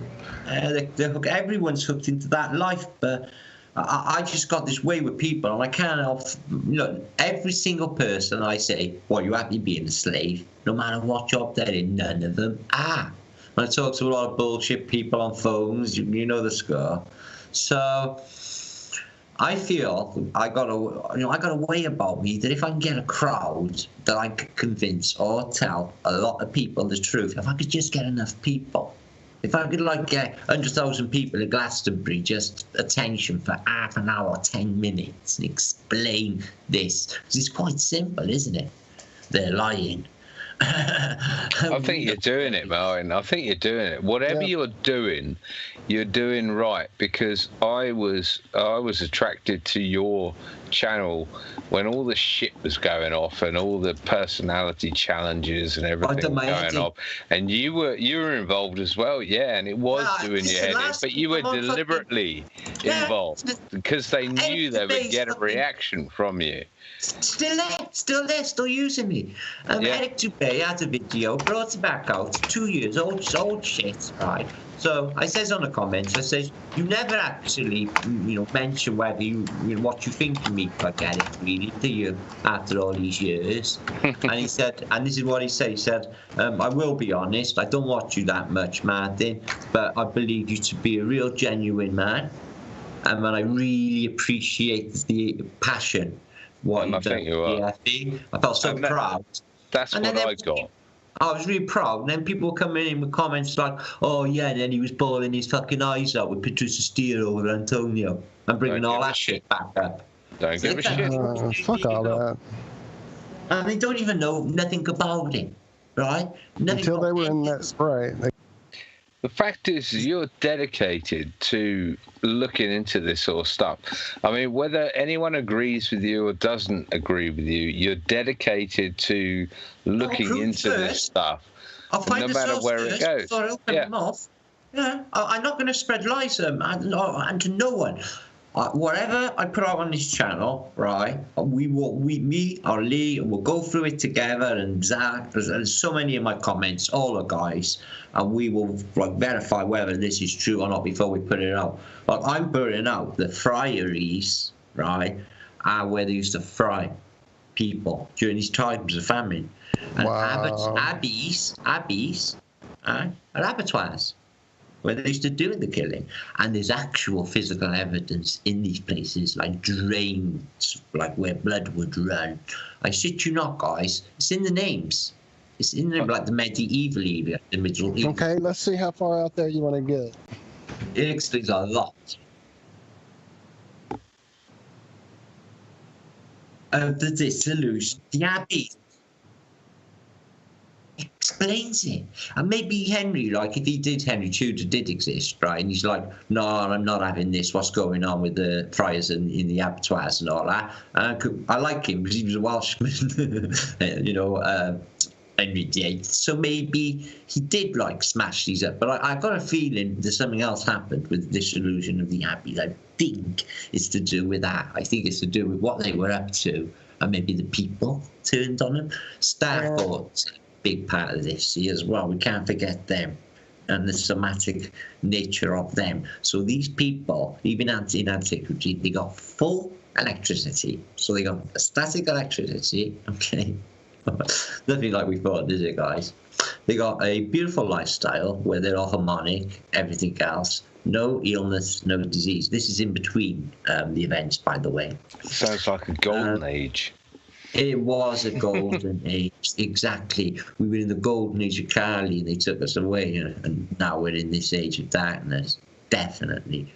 But there's a chance here, right here, to bring it back. We can bring people back to the fold. We have to. We have to. So what do you think gargoyles are, Martin? Well, I know exactly what happened. Before the gargoyles turned up, with the architecture of, say, we'll use the example of Notre Dame, was beautiful little cherubs. And there was this particular style, and it was beautiful, with flowing flowers. Okay? So what they did is they first of all, they disrupt the flowing flowers, and they twist them. And the faces they take off, and they replace them with devils and gargoyles. This happened in, I don't know what period, I guess in the 1700s, something like that from my research. But yeah, this religious takeover, which you could call the Reformation, if you like, but this religious takeover was complete. They took the churches, they decommissioned what they did for the people. They used them as control centers, and if you don't do as you're told, we'll fucking do you, like literally do you, and that's what they were up to. Because it was a diversion. Can I ask how you know that? I mean, is there sort of? I know you go through numerous sketchings and all sort of etchings and everything. Were these cherubs recorded? Well, yeah, there's a few different styles I can recognise now. Lee, Flat Earth British, can do the same. I've got examples here I can show you. I study architecture, and I was a stonemason for maybe 3-4 years. I've worked for Cadw, which is Welsh Monuments, the company, Welsh Monuments. I've worked on a lot of cool stuff. It's for no stone, all right? Well, actually, go ahead. Sorry, delay that answer.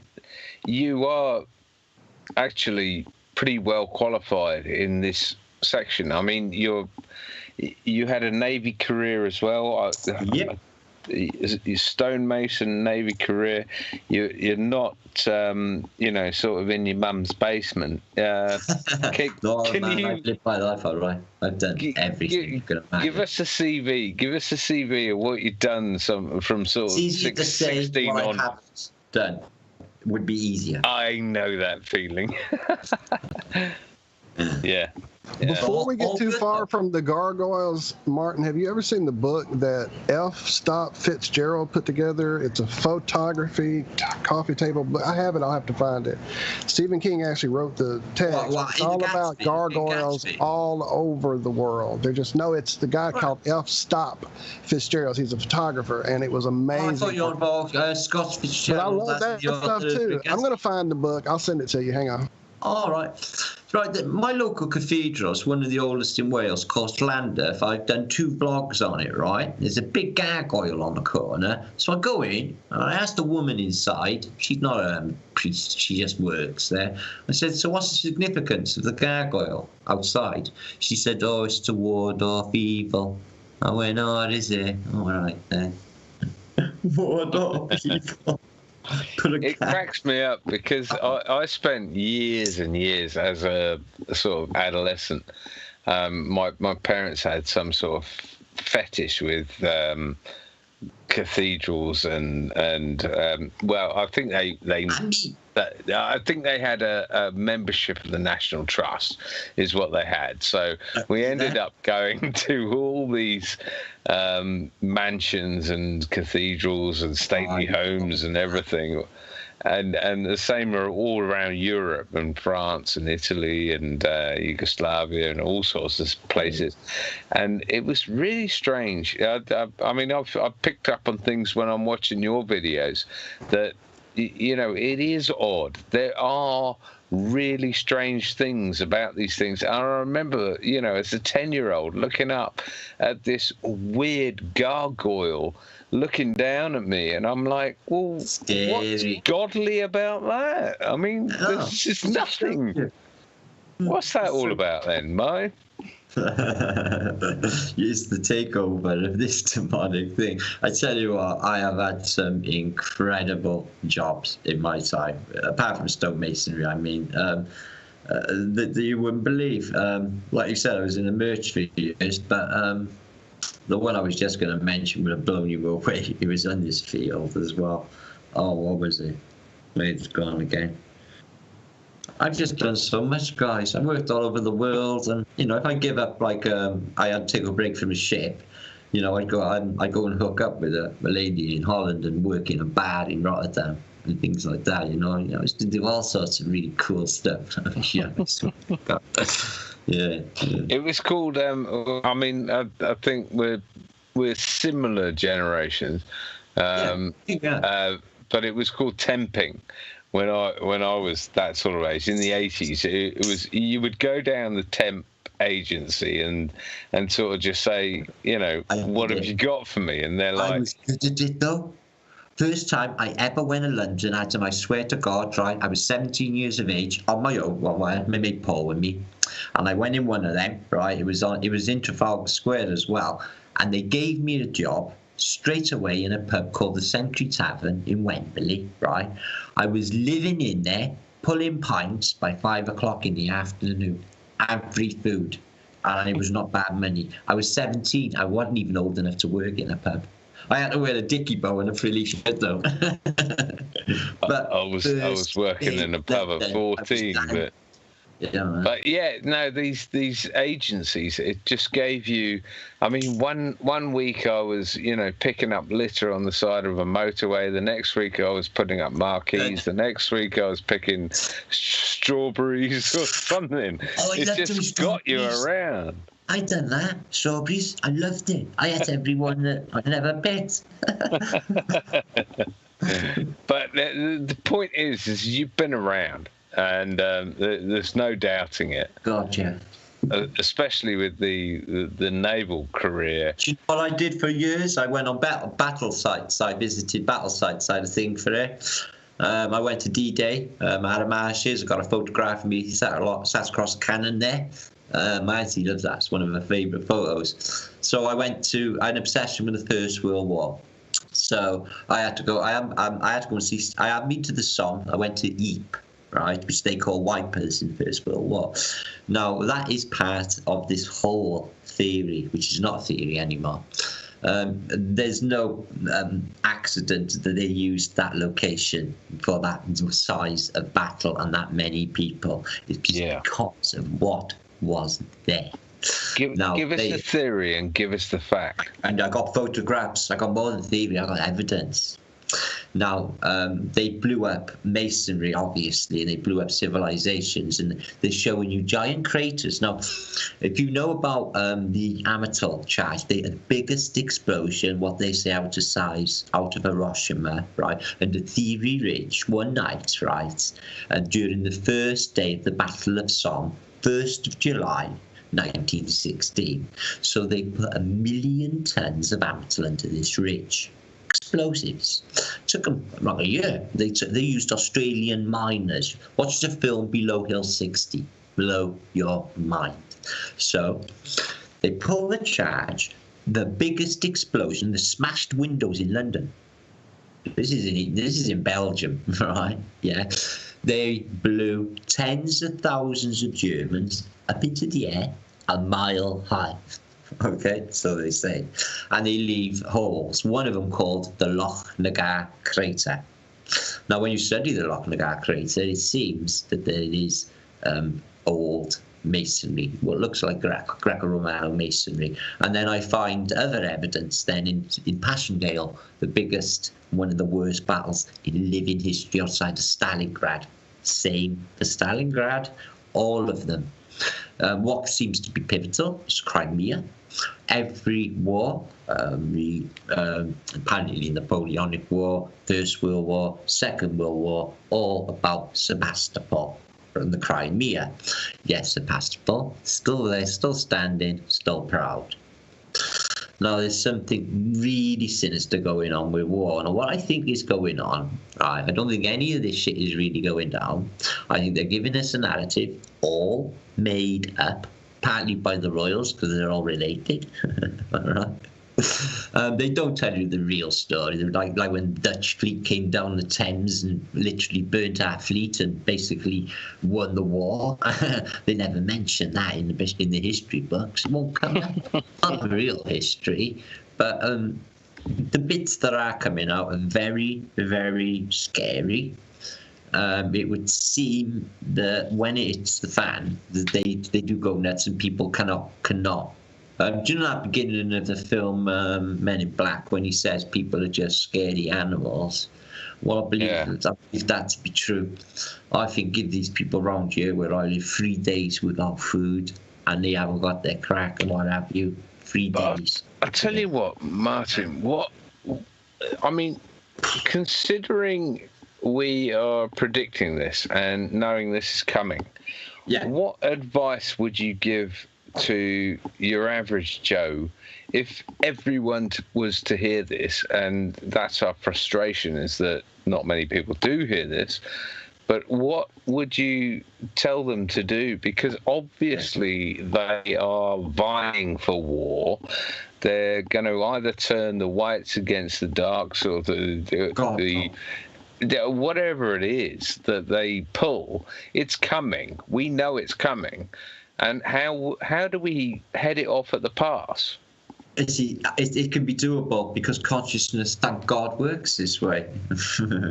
We explain that we are all one and we are all love. Okay, we are charm. Okay, and this power, because the power has always been with the people, okay, will just make them evaporate. They are petrified of us knowing this. Now we need to fucking spread the word of love. I know it sounds a cliche and it's bullshit, but the power of love is so strong, it will make wars. It will make someone kill someone. It will make someone do anything, the power of love. So what we got to do is we've got to explain to people, right, that there's no blacks, there's no whites, there's no anything, because borders do not exist. They are theoretical concepts made up by evil men and lines on maps. Okay? They do not exist. They drive people against people using bread and circuses, which is sport. Okay? So that we are in, whether you like it or not, we are all one consciousness web connected. I'll have a phone. Zach will pick up on it 2 minutes later on the other side of the pond, no problem. And we won't even question it, because when you know, you just go with the flow. You become highly psychic and you become kind. So what we got to do, one of the first things I would say is we need to start speaking and treating one another decently, because we're made of water.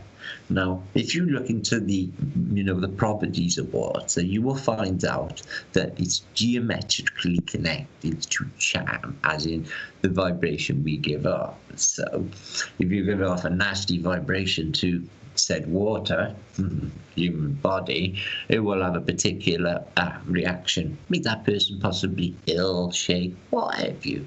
So when you explain to people made of water, and then when you explain that if you're nice to this person, it will, if you want to explain it quantum mechanically, the atoms will all shift and change, become charm, and you will be bliss. And all of reality will be this way. And we can make that happen. We can facilitate this, guys. We can fucking do it. It's easy to do. It's just numbers. You got to get numbers. I can persuade people, okay? I can. I just can't get the numbers. I can't get the people to listen to me. It's not enough. Because to tell the truth, and they don't want this sort of truth. It's not a controlled truth. If it's coming out, it's going to come out. They want it their fucking way. Well, I tell you what, the people don't want it that fucking way. We've had it. We've had that. It's just one form of slavery for another. Do you know what a revolution is, guys? It's when a wheel turns. It's like the fucking song says, the same boss as the old boss. All it is. So, what's the solution? Is that we have to explain that we're all one. We have to explain we have to work together against the common enemy, which is trying to kill us, slow kill us, poisoning our children, poisoning us all. I'm with you, man. I'm with you all the way. And yeah, I think you've done you've summarised it nicely there. On that note, go on then. Yeah, I was. Yeah.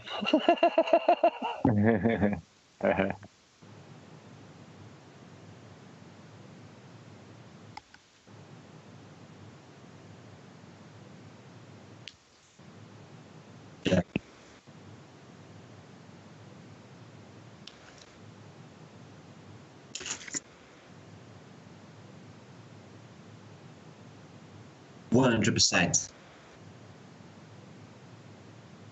Oh, I got not photographs, excuse me, depictions of the Muslims and the Christians together. So this bullshit of them being enemies, it's just bullshit. They're together in an army with their flags together and their friends. It's just in the lead analysis again.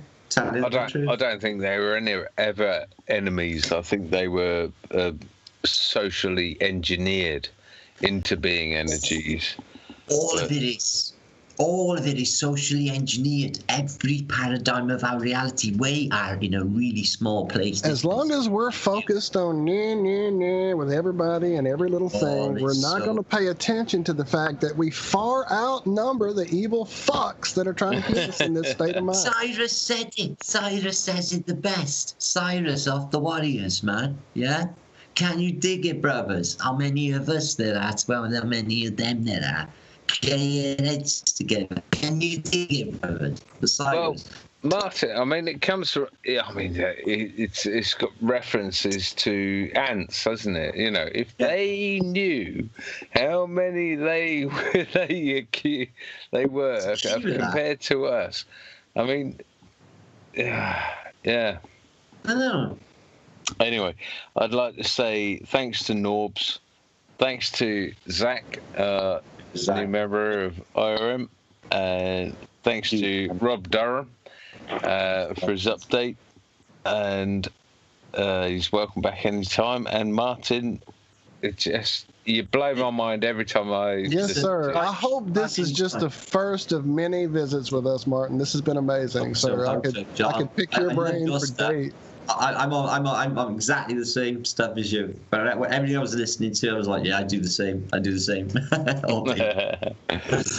On that note, I'll say goodbye. Cheers, guys. God bless, bro. Hey, make sure and add me on Skype. Don't take off till we get added, because I'm not even sure how to work this new update. Got a group now, yeah. Sure. Nice. Well, are we all about to head out? I guess it is. Wow, this seems like it's been this long. My goodness. Of course, it has been basically 3 different shows, so it's been amazing. My goodness, Martin, thank you. Yeah, really good show. So enjoyed it. Thank you so much, guys. Iron Realm Media needs more exposure. I will try and shout it as much as I can, guys. Honestly, this thing's one of the should be one of the best shows on the internet at the moment, because there's a lot of crap out there, and this is real good. So we will push this. We will get this up there, mate. We will. I'll do my best. My very best. Thank you so much. Thank you. We appreciate tomorrow.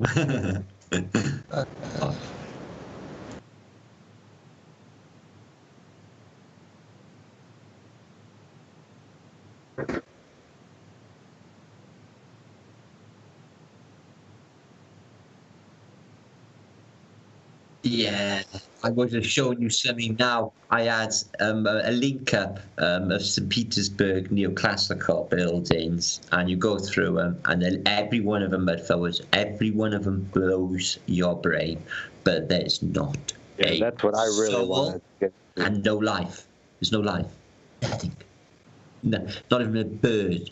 And you think they'd be like pigeons in cities these sizes, but the architecture is sublime. I had the link up I was going to show you to share. It was absolutely crazy.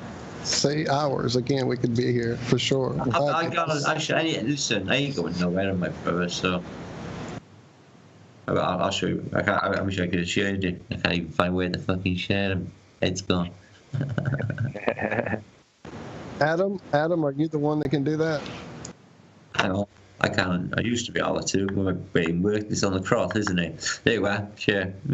Send. Share. There you are. All right. Share screen. Let me show you this like a second. Oh, actually, this was a Gallagher I was going through, and it was West Africa, and the same thing turned up, guys. But there was men pulling men apart. It just. This is 1733 apparently. Okay, so. The fleet turns up. I'm not going to go too much into this because this is not a developed place. It's in West Africa. But I know it's not what I was going to show you. But later on in this, things get really, really, really, really ugly. I show you now. Right. I mean, this is the era that they're telling you was the 1700s. And this is what's really going on, is the persecution and the torture, and it's all about the globe as well. I got a couple of them where they're forcing globes on people, like Chinese leaders. Really? Yeah, man. They're going no, shaking their hand, going no fucking way, and they're like got like swords on them, like, threatening their lives, like forcing the globe on them. It seems to be this like Western army goes around the world in these atlases. They force these people to, but like they chow down all the time. The whites, the Caucasians are the locals. Now check this up, look. No, this is in 1733. Is this really existing? This is a deity, guys. This is a demon, and this guy's just like falling at his feet. Do you know what I mean, guys? And that doesn't look like a statue, does it? No, brother. I got many of these to show alive deities communicating with people, talking to them, mates, like they're alive in 1733. Like deities are alive at this time in these atlases. They are mind-blowing. People have died over these atlases. The history behind them, they are extra rare, but the history that they show you is the real history. It'll show you a very, very wealthy Africa. It will show you, look, this is Africa. Oh, yeah. Wasn't it the richest person ever in history that we know of? An African king? Yes, the bankability of that is a very true thing. But it goes deeper than that because, you know, all these separations of like Persia and Carthaginian Empire. It's not. It's just one big Caucasian fleet. Now, what flag's that on that? Yeah. It's the Dutch, isn't it? So it's the Dutch. You've got the French as well. So it's European. It's a multinational fleet. They turn up everywhere in the world. And I got maybe 100 of these. And some places they turn up on starports and are very advanced with atmospheric electricity, even in Africa. As you can see, these were well set up with some sort of installation. That's not basically a church, because obviously it's in Africa, and they're not really doing that. So I whizzed through. This is not what I was going to show you, but it's just an example of what the lies they're telling us. And these people were... Do you know there was no poverty in India in 1837, right? This was the British report. And then, like, you know, 100 years later, the whole place is addicted to drugs and, you know...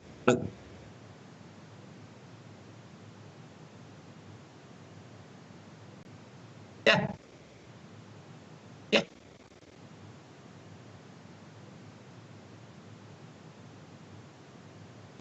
Mm-hmm.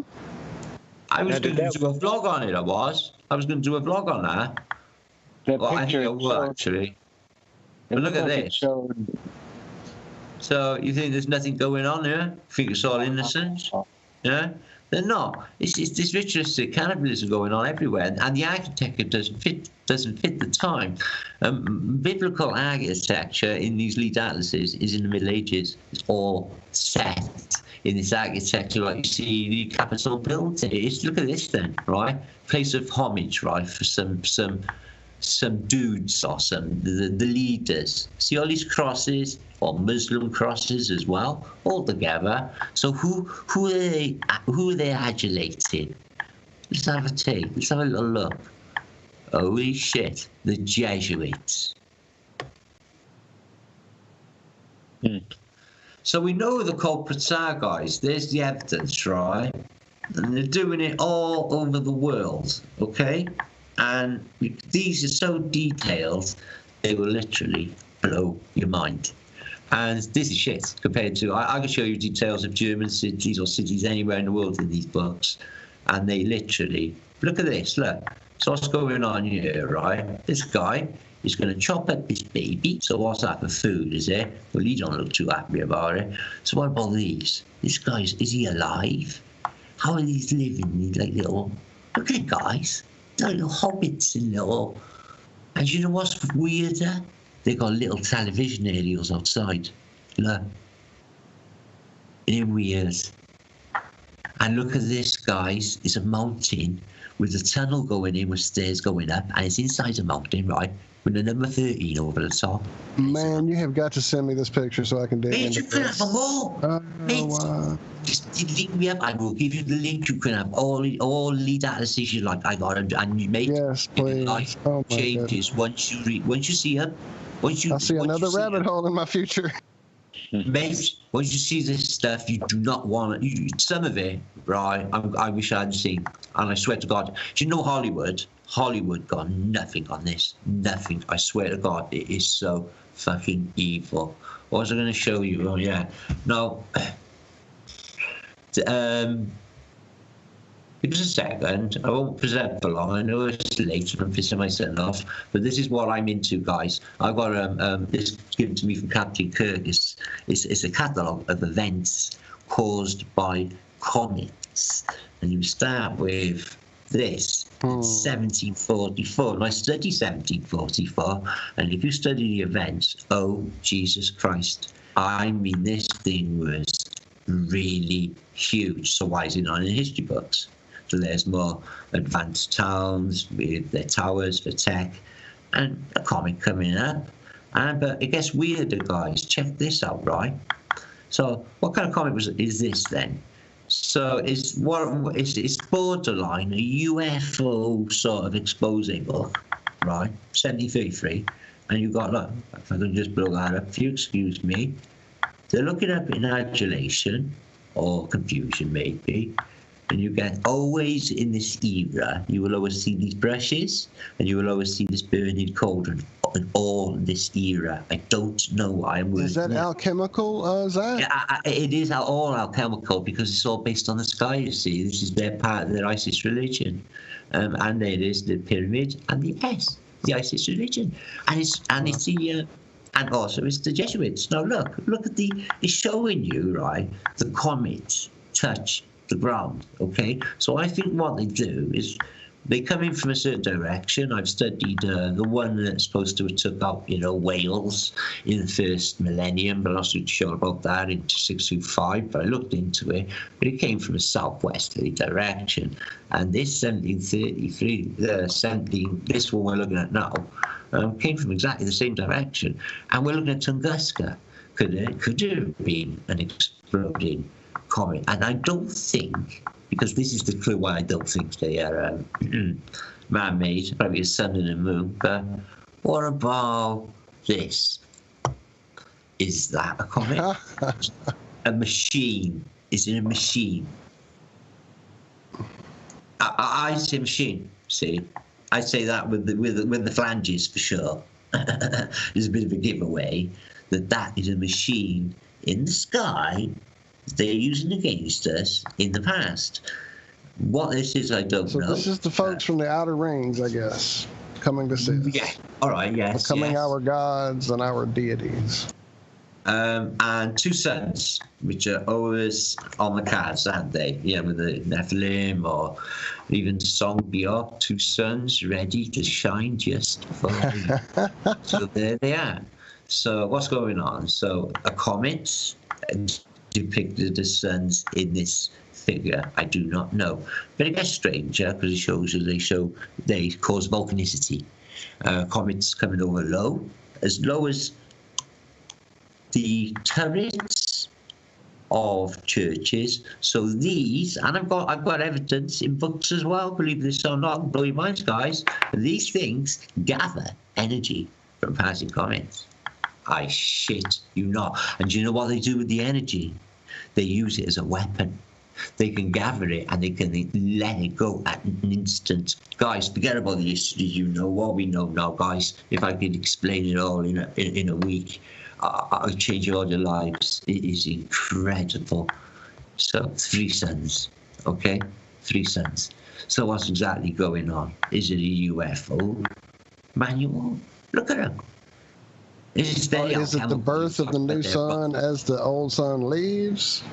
Well, Rob, yeah, maybe. Because there's a lot of alchemical symbology, isn't there? Especially when this cloud always there. Do you notice it? Like this spiral cloud. It's on nearly every depiction. So trying to work out. It's blocking the view. It's blocking the view almost of things happening underneath, and you don't get to see what's happening. You won't get to see what's happening, right? Yes, look, everyone. But what's this? Is this Space Oddity? Is that Space the monolith? The monolith? Right? My God, it's full of stars. My God, it's full of stars. Yeah. I'll say what that was. But guys, you get my drift, don't you? This is 7033, and it's nothing like before. 3 suns. But look at this, guys. Look at this, right? You get 3 suns, right? Oh. The laurel leaf, which is the sign of the seasons, right? And he's passing it down to this dude. It's like a UFO or something is giving him the laurel leaf, which we all know is the power of the Caesars, isn't it? The Caesars which rule us now. The Kaisers, the Caesars, they're all the same thing, aren't they? And so, yeah, this is the only one that could see what was happening above. Everyone else was blocked of view. Crosses. And it's all blocked, every single one of them, my friend. It's just so uncanny. And they all got tech. And that's the weird thing. See, these towers, these spires are all just below there. Some of them are touching. And I got in another atlas, which I discovered. We deciphered it. We did. They were gathering. But it got a bit sinister. And also, they in this era they refer to electrical energy as, you're not going to believe this, God. They call it God. They call it electric because it's white energy and it's so strong and it's so powerful. They call it God. In French, it is Avel. So we basically, a matter of 3 or 4 my geniuses in my comments, find out what's really going on. So they were using this in a big way, and comets were far more common. So when they man-made, did they make them deliberately to use them for gathering energy? Look, they touch the tops of churches every time. They're skimming every time, obscured every single time. A chemtrail is blocking it. It's the most uncanny, weird thing I've ever seen in my life. I got a bit weird for you. We won't keep you very long, guys. Which one was this? This is one of my books. I'll only show you 4 photographs, but it's the earthquakes, right? I collect earthquake books, but this one shows you 4 depictions. And for me, if I can hopefully bring them up, they are 100% proof of Mudford. So hopefully, just give it a chance to load, please. Earthquakes, this book is, right? And it will give you narratives of 1514. Now, the 1514, or the earthquake of Constantinople, was referred to as the Lesser Judgment Day for its biblical size. But I hope I can stumble upon these pictures. Please let me, God. There was pictures in here, and they showed you photographs from, I suppose, 1800s. They showed these places clearly buried in mud. Unfortunately, I'm sorry. Let me see if I can bring the book up. That might be a help. Yes. There, I got them. Thank you. So bear with me. Sorry, guys. It is later. There, now. So this is a book on earthquakes, but they show you, obviously, the earthquakes hit, the old masonry's gone, something this had. Now, earthquakes, we're starting to believe they're partly man-made too, or maybe totally. We're believing it's working on somatics because, as you know, guys, if you get that frequency right, you can break a wine glass. So if you get it extra right, like in maybe Jericho, you can bring the walls crashing down. Now, they knew this microwave technology in the past, and the proof is in this book. I discovered it. I started reading it last night. Oh, Jesus Christ, this book is gold. But the photographs, seismic 57s, and it'll show you, which I don't go with, by the way. The photographs were quite telling. Oh, sure, I can bring them. It's a big book, actually, guys. Here's your photo. I'll stop. Anyway, that's more or less for presenting. I've got something else cool to show you, and then I'll shoot off. I know it's late. You're probably knackered, Adam, are you? 2 o'clock? Man, I could stay with this all night. Yeah. Right, so neoclassical architecture. Martin, even I'm still here, and I was meant to leave about half an hour ago. You're fascinating me, mate. Go on. Neoclassical architecture. This is St. Petersburg. This is my fascination. This is supposed to have been built by, as you know, Peter the Great, who himself lived in a log cabin. How do I know this? Because I went and visited it, right? When I was in the Merchant Navy, so I know quite a bit about this. Now, one thing you will find is an abundance of columns. Now, these are the key, guys. Now, these are what now Lee calls Flat Earth British. We're going to go with there. I think that's safe enough to call them batteries. You can tap these. Each one of them will give you an individual vibration. They know this. So all of these working together with the balustrade on the top, which is not for decoration.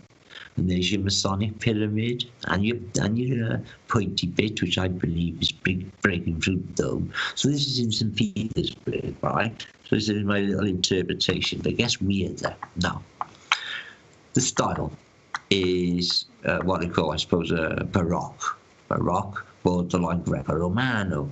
But you look closer, and there's ancient statues. This thing is beyond ancient and heavily mud flooded.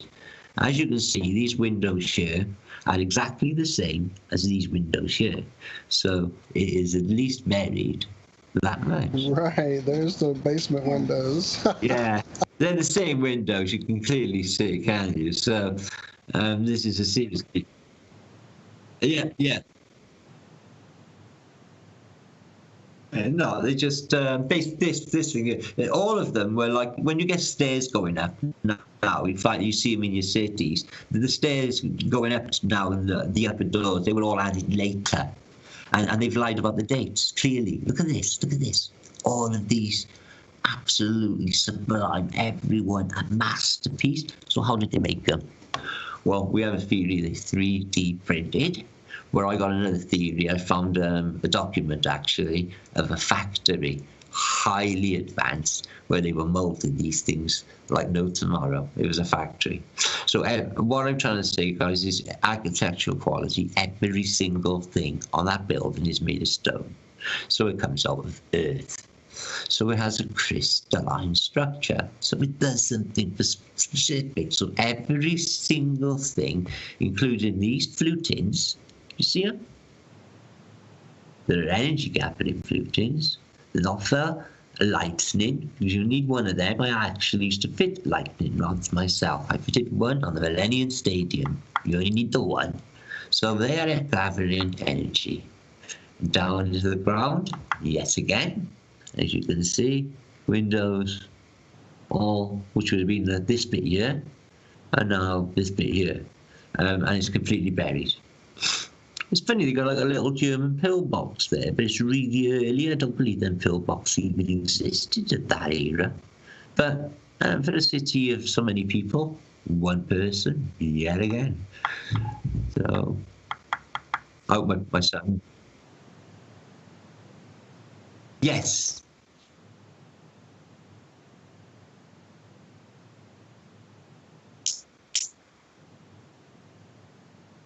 Newer does, yeah. It'd make a lot of sense. These blocks, Sherlock, for example, right? No, I've laid blocks. I know the effort that would go into doing just this one wall. But like on the scale that you see in St. Petersburg, and bear in mind they built this for some weird ass reason on a swamp, same as they did with Washington DC, on a swamp, and they moved the capital of Russia away from Moscow to St. Petersburg, that's on a swamp, and built apparently all this stuff. Now all this stuff was already there. See these? Do you see these? These long steel things we call bollards. Now these are all, and these little ones here, they're all over antiquity. I can show you 1,000 now, and this big pillar. Now they're not to stop ram raiders. They don't exist at the time. So what purpose do you think they actually serve? I'll tell you exactly what they serve by serving. They are gathering something out of the ether. Free energy, guys.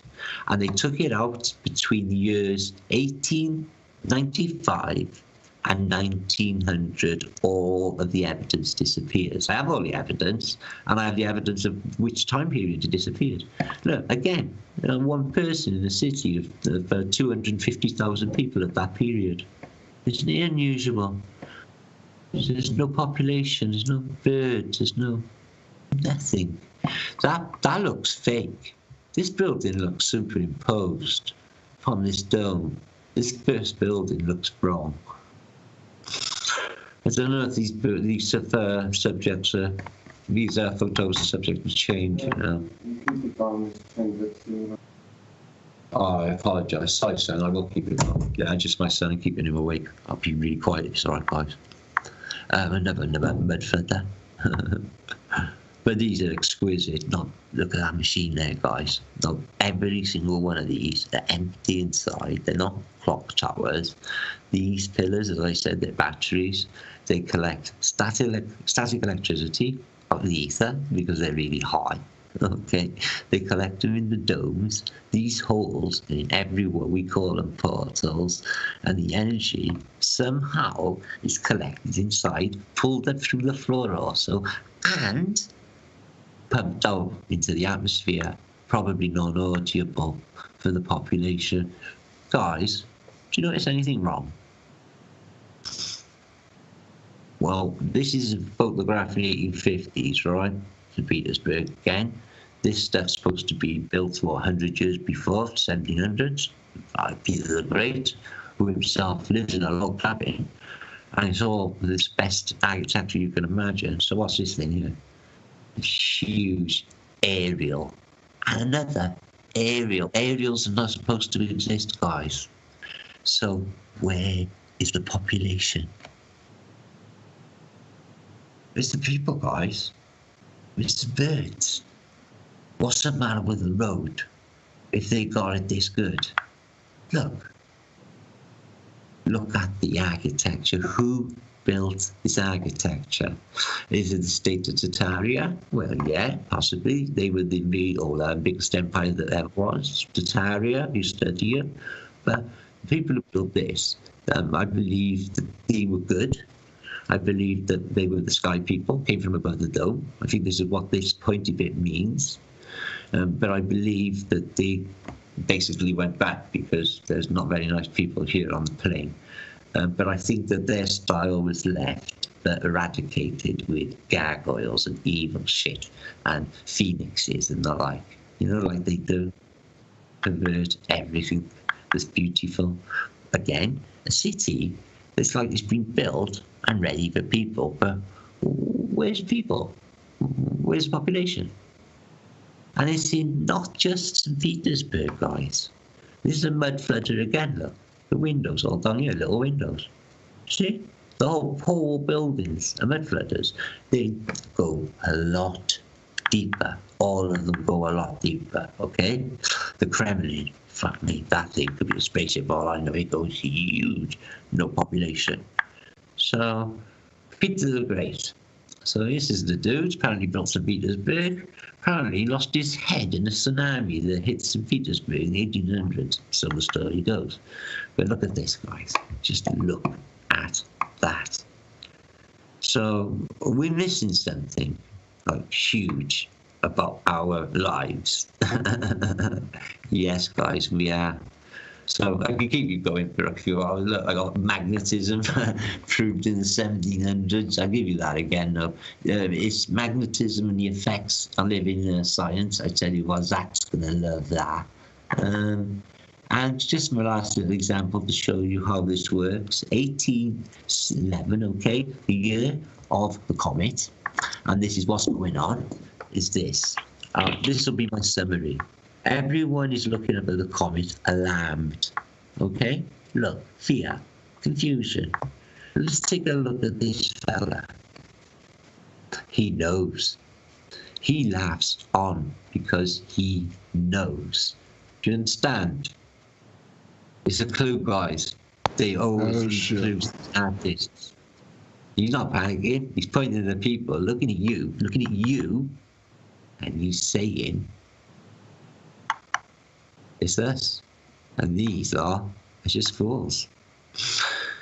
So that's 1811, and that caused. I reckon that was like 40 years before we cleaned that up.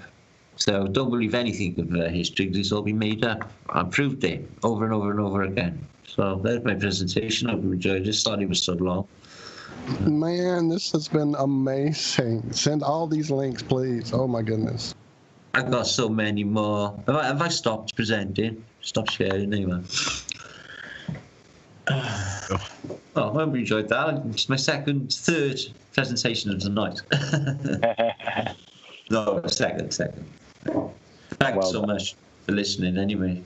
No, I tell you what, guys, them lead atlases, some guy was messing with me in America, a sort of death threat, if you like. He says, this scientist guy, he's in a Metropolitan Museum in New York, and his main interest is collecting lead atlases, what I just showed you. But this guy, he dies on that very famous train crash in New York, right? The real weird one, you know, the one you always talk about. So that's weird. His name is Liedtke. Now, when the first time I set eyes on the lead atlases, when they're only a couple of letters away from my name, I had to look at it twice. I thought, what the fuck is going on? Then I guess a second message then about this other guy who lives across the river, Brooklyn, Joplin. His name is Joachim, just like a Mason, right? So Joachim, like Nutella. Litka, same name. So what's he do? Well, he's a curator as well in a museum. So what's he collect? Flemish and Dutch art and maps. When you fucking know. So what happens to him? Well, he dies in a mysterious car crash. So this guy spends like a month telling me about, if I show these, this is what happened. Because this is the real history. These are fucking real. And that shit really went down. Wow. Yeah. I can show you so much, guys, blow your mind, but it's just so like I got nothing to lose now at the moment. Like, you know, I lost my wife like a month ago, Betty J.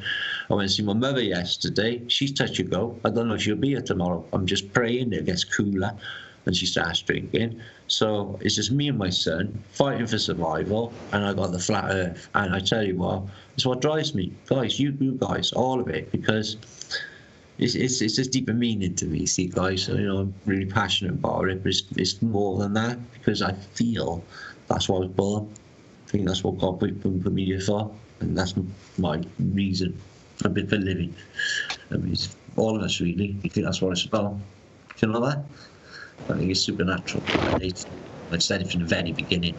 And we know, we can see all the liars are and all the bullshit and everything. We're not all stupid. We all see clearly, don't we?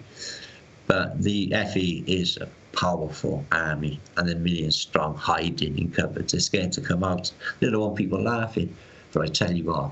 And this is a war. This is definitely, absolutely a war. 95% of warfare is speaking words and waking people up and getting people awake and realizing there is an enemy. That's most of warfare. The fighting is a very small part. Exactly. We don't need yours. to fight. You know, that's what, you know, it's the Carlin when he says that famous speech about people speaking up, like, you know, like you, Zach, yourself, and you're talking the truth. And it's like millions, there's millions of us doing it. Can you imagine it? There's a good few though, out there. There's a good few of us, but like, if it was like, there was no escaping it. In my area, everyone knows I'm flat earther. I tell everyone. Flat power, flat. I don't give a shit. My boss, everybody knows.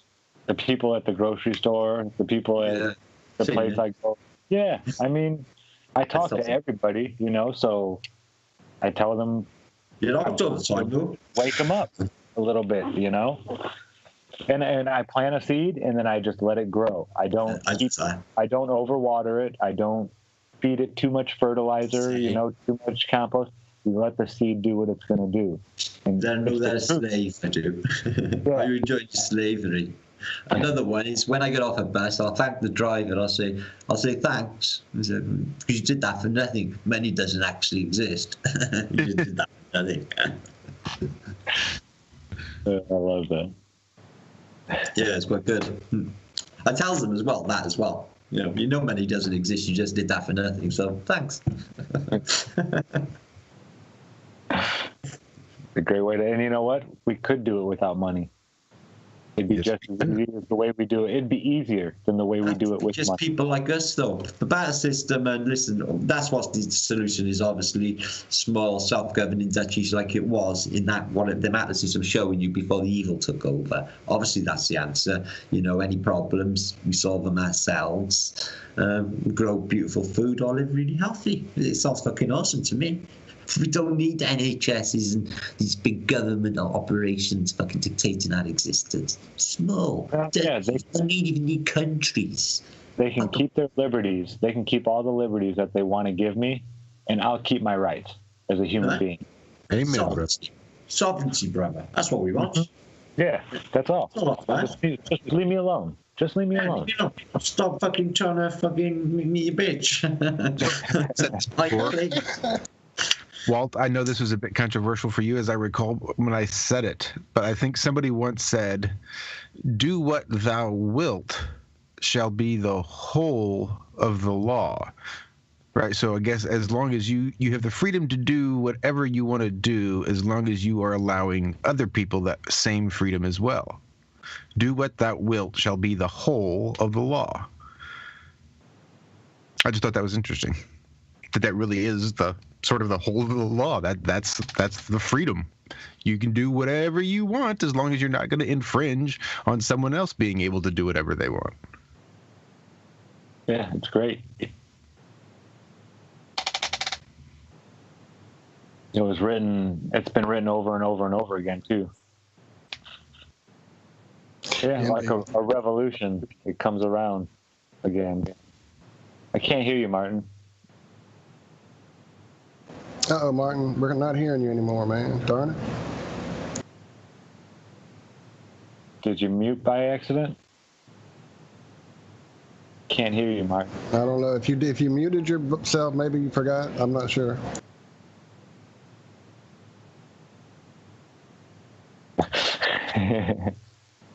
It's so. Well, apparently those were the words you were meant to end on, my friend. What the hell?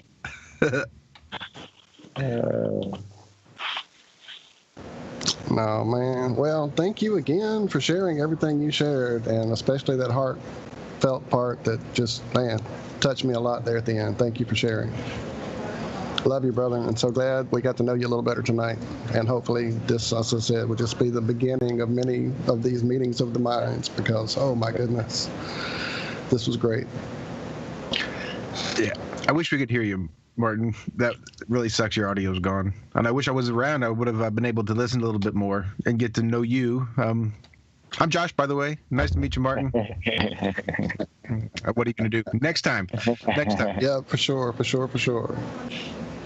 Next time I will probably have spent days digging through these atlases.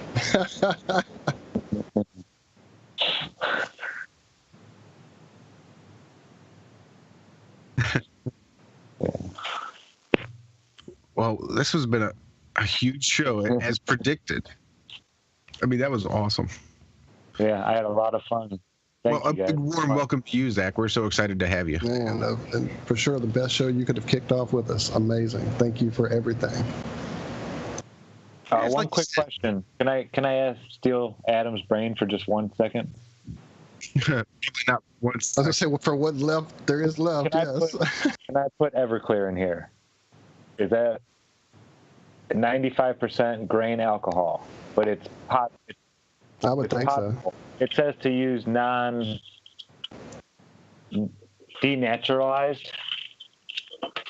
Or denatured? Denatured, yeah. Well, maybe there's something about it that it might cause issues then. It may do something. I don't know how fine of a...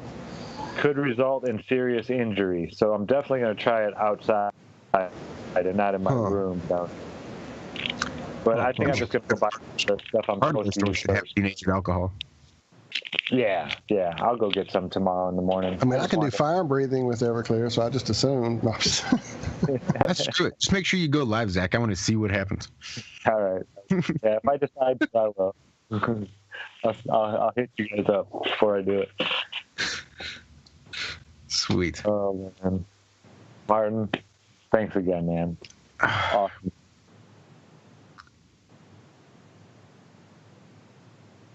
Yeah, this will be the first one I go back and listen to. No, John, that was for you.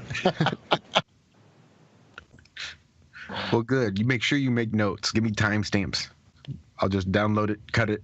We'll see if we can't get smaller videos out highlighting segments. I'm working on recruiting, even as the show is happening. I was working on recruiting for just such things. Hopefully that shall work out with a good friend that's been around for a minute on Twitter and always with us on the chat.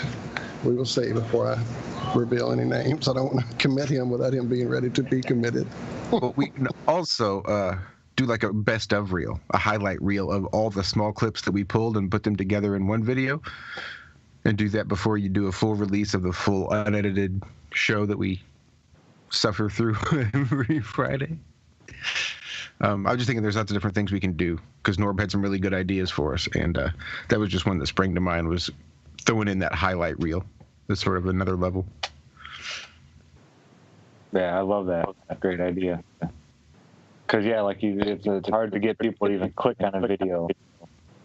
And this one will be 4 hours, and it will have so many nuggets of amazing stuff that will just maybe not get seen because of the 4-hour length, and that's very frustrating. So this would definitely be a good starting point, and just work backwards from here.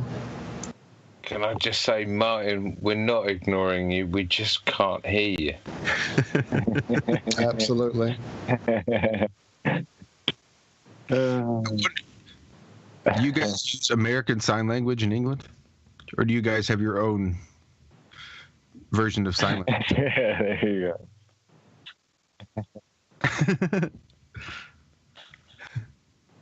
go. From the heart, he loves us. Peace. Yeah. Yes. Thank you. Love you, brother. Definitely got to do it again soon. Don't hang a puppy out too long. I thought I'd do a bit of Norbs. He's got an interlude down number 14. It's the very last one on his. And I really like the interlude. It's only all of his times are pretty cool, but this one's only 1:33 seconds. So I may do our exit music, and then we'll just exit the whole show out on Norb's interlude, Rhyming Orange, which is awesome. Thank you, everybody. Zach, welcome again. Yeah, I always feel welcome here, guys. So, yeah, thank you. Good. It's like you said, you're here anyway all the time, so you might as well join us. You might as well make it official. Yeah, no doubt. Well, I'm sure glad you accepted our invitation. Feels good to be home. It does, believe me. To you, Zachary. Good night. John, have a wonderful evening, sir. Good night, John. Love you, brother. Good night, Adam. Love you, brother.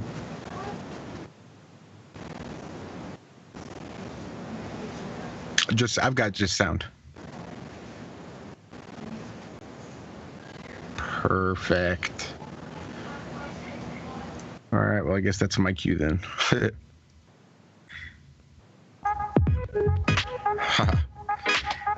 All right, well, that's it. That's been another Flat Earth Friday Frenchcast.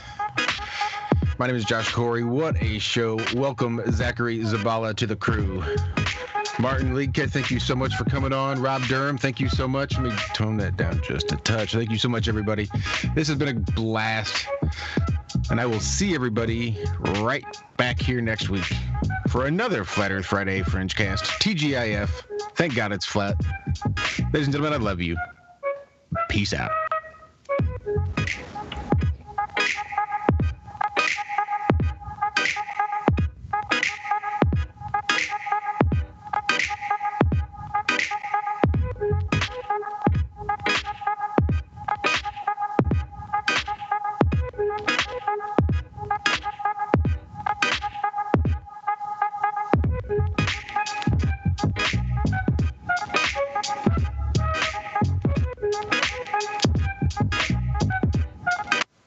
Step inside it today, only at your local Volvo dealer.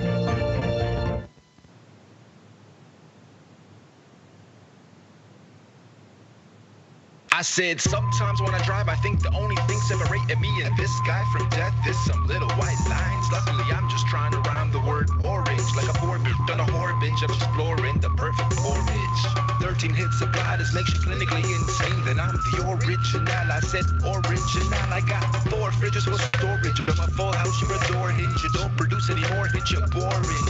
And I'm generous, but don't wear your labels, putting me through the revolving door in this industry. Boring in general, why you lack the facts like a 5-0 exploring gigantic scores and wars. Restore order, the new world, controlling that of chaos, juicing jet fast. My brain runs on kryptonite and weed in the morning. I'm mourning my losses as I'm mourning just about all the bosses of the game. And one more thing, stop snoring, sleep on me, and I fly by you and my Concorde and saying, cheer, cheer, cheer, cheer. Orange, poor binge, exploring, just porridge, original, 4 fridges, storage, door hinge, more hit you boring, generous, whoring, general, morning, just warning, storing, just roaring, jailbreaking, storage, of pouring, justice, orange, just snoring, adoring, I'm soaring, jinx, flooring, pouring, juice, scoring, you jujitsu, I'm touring, yeah.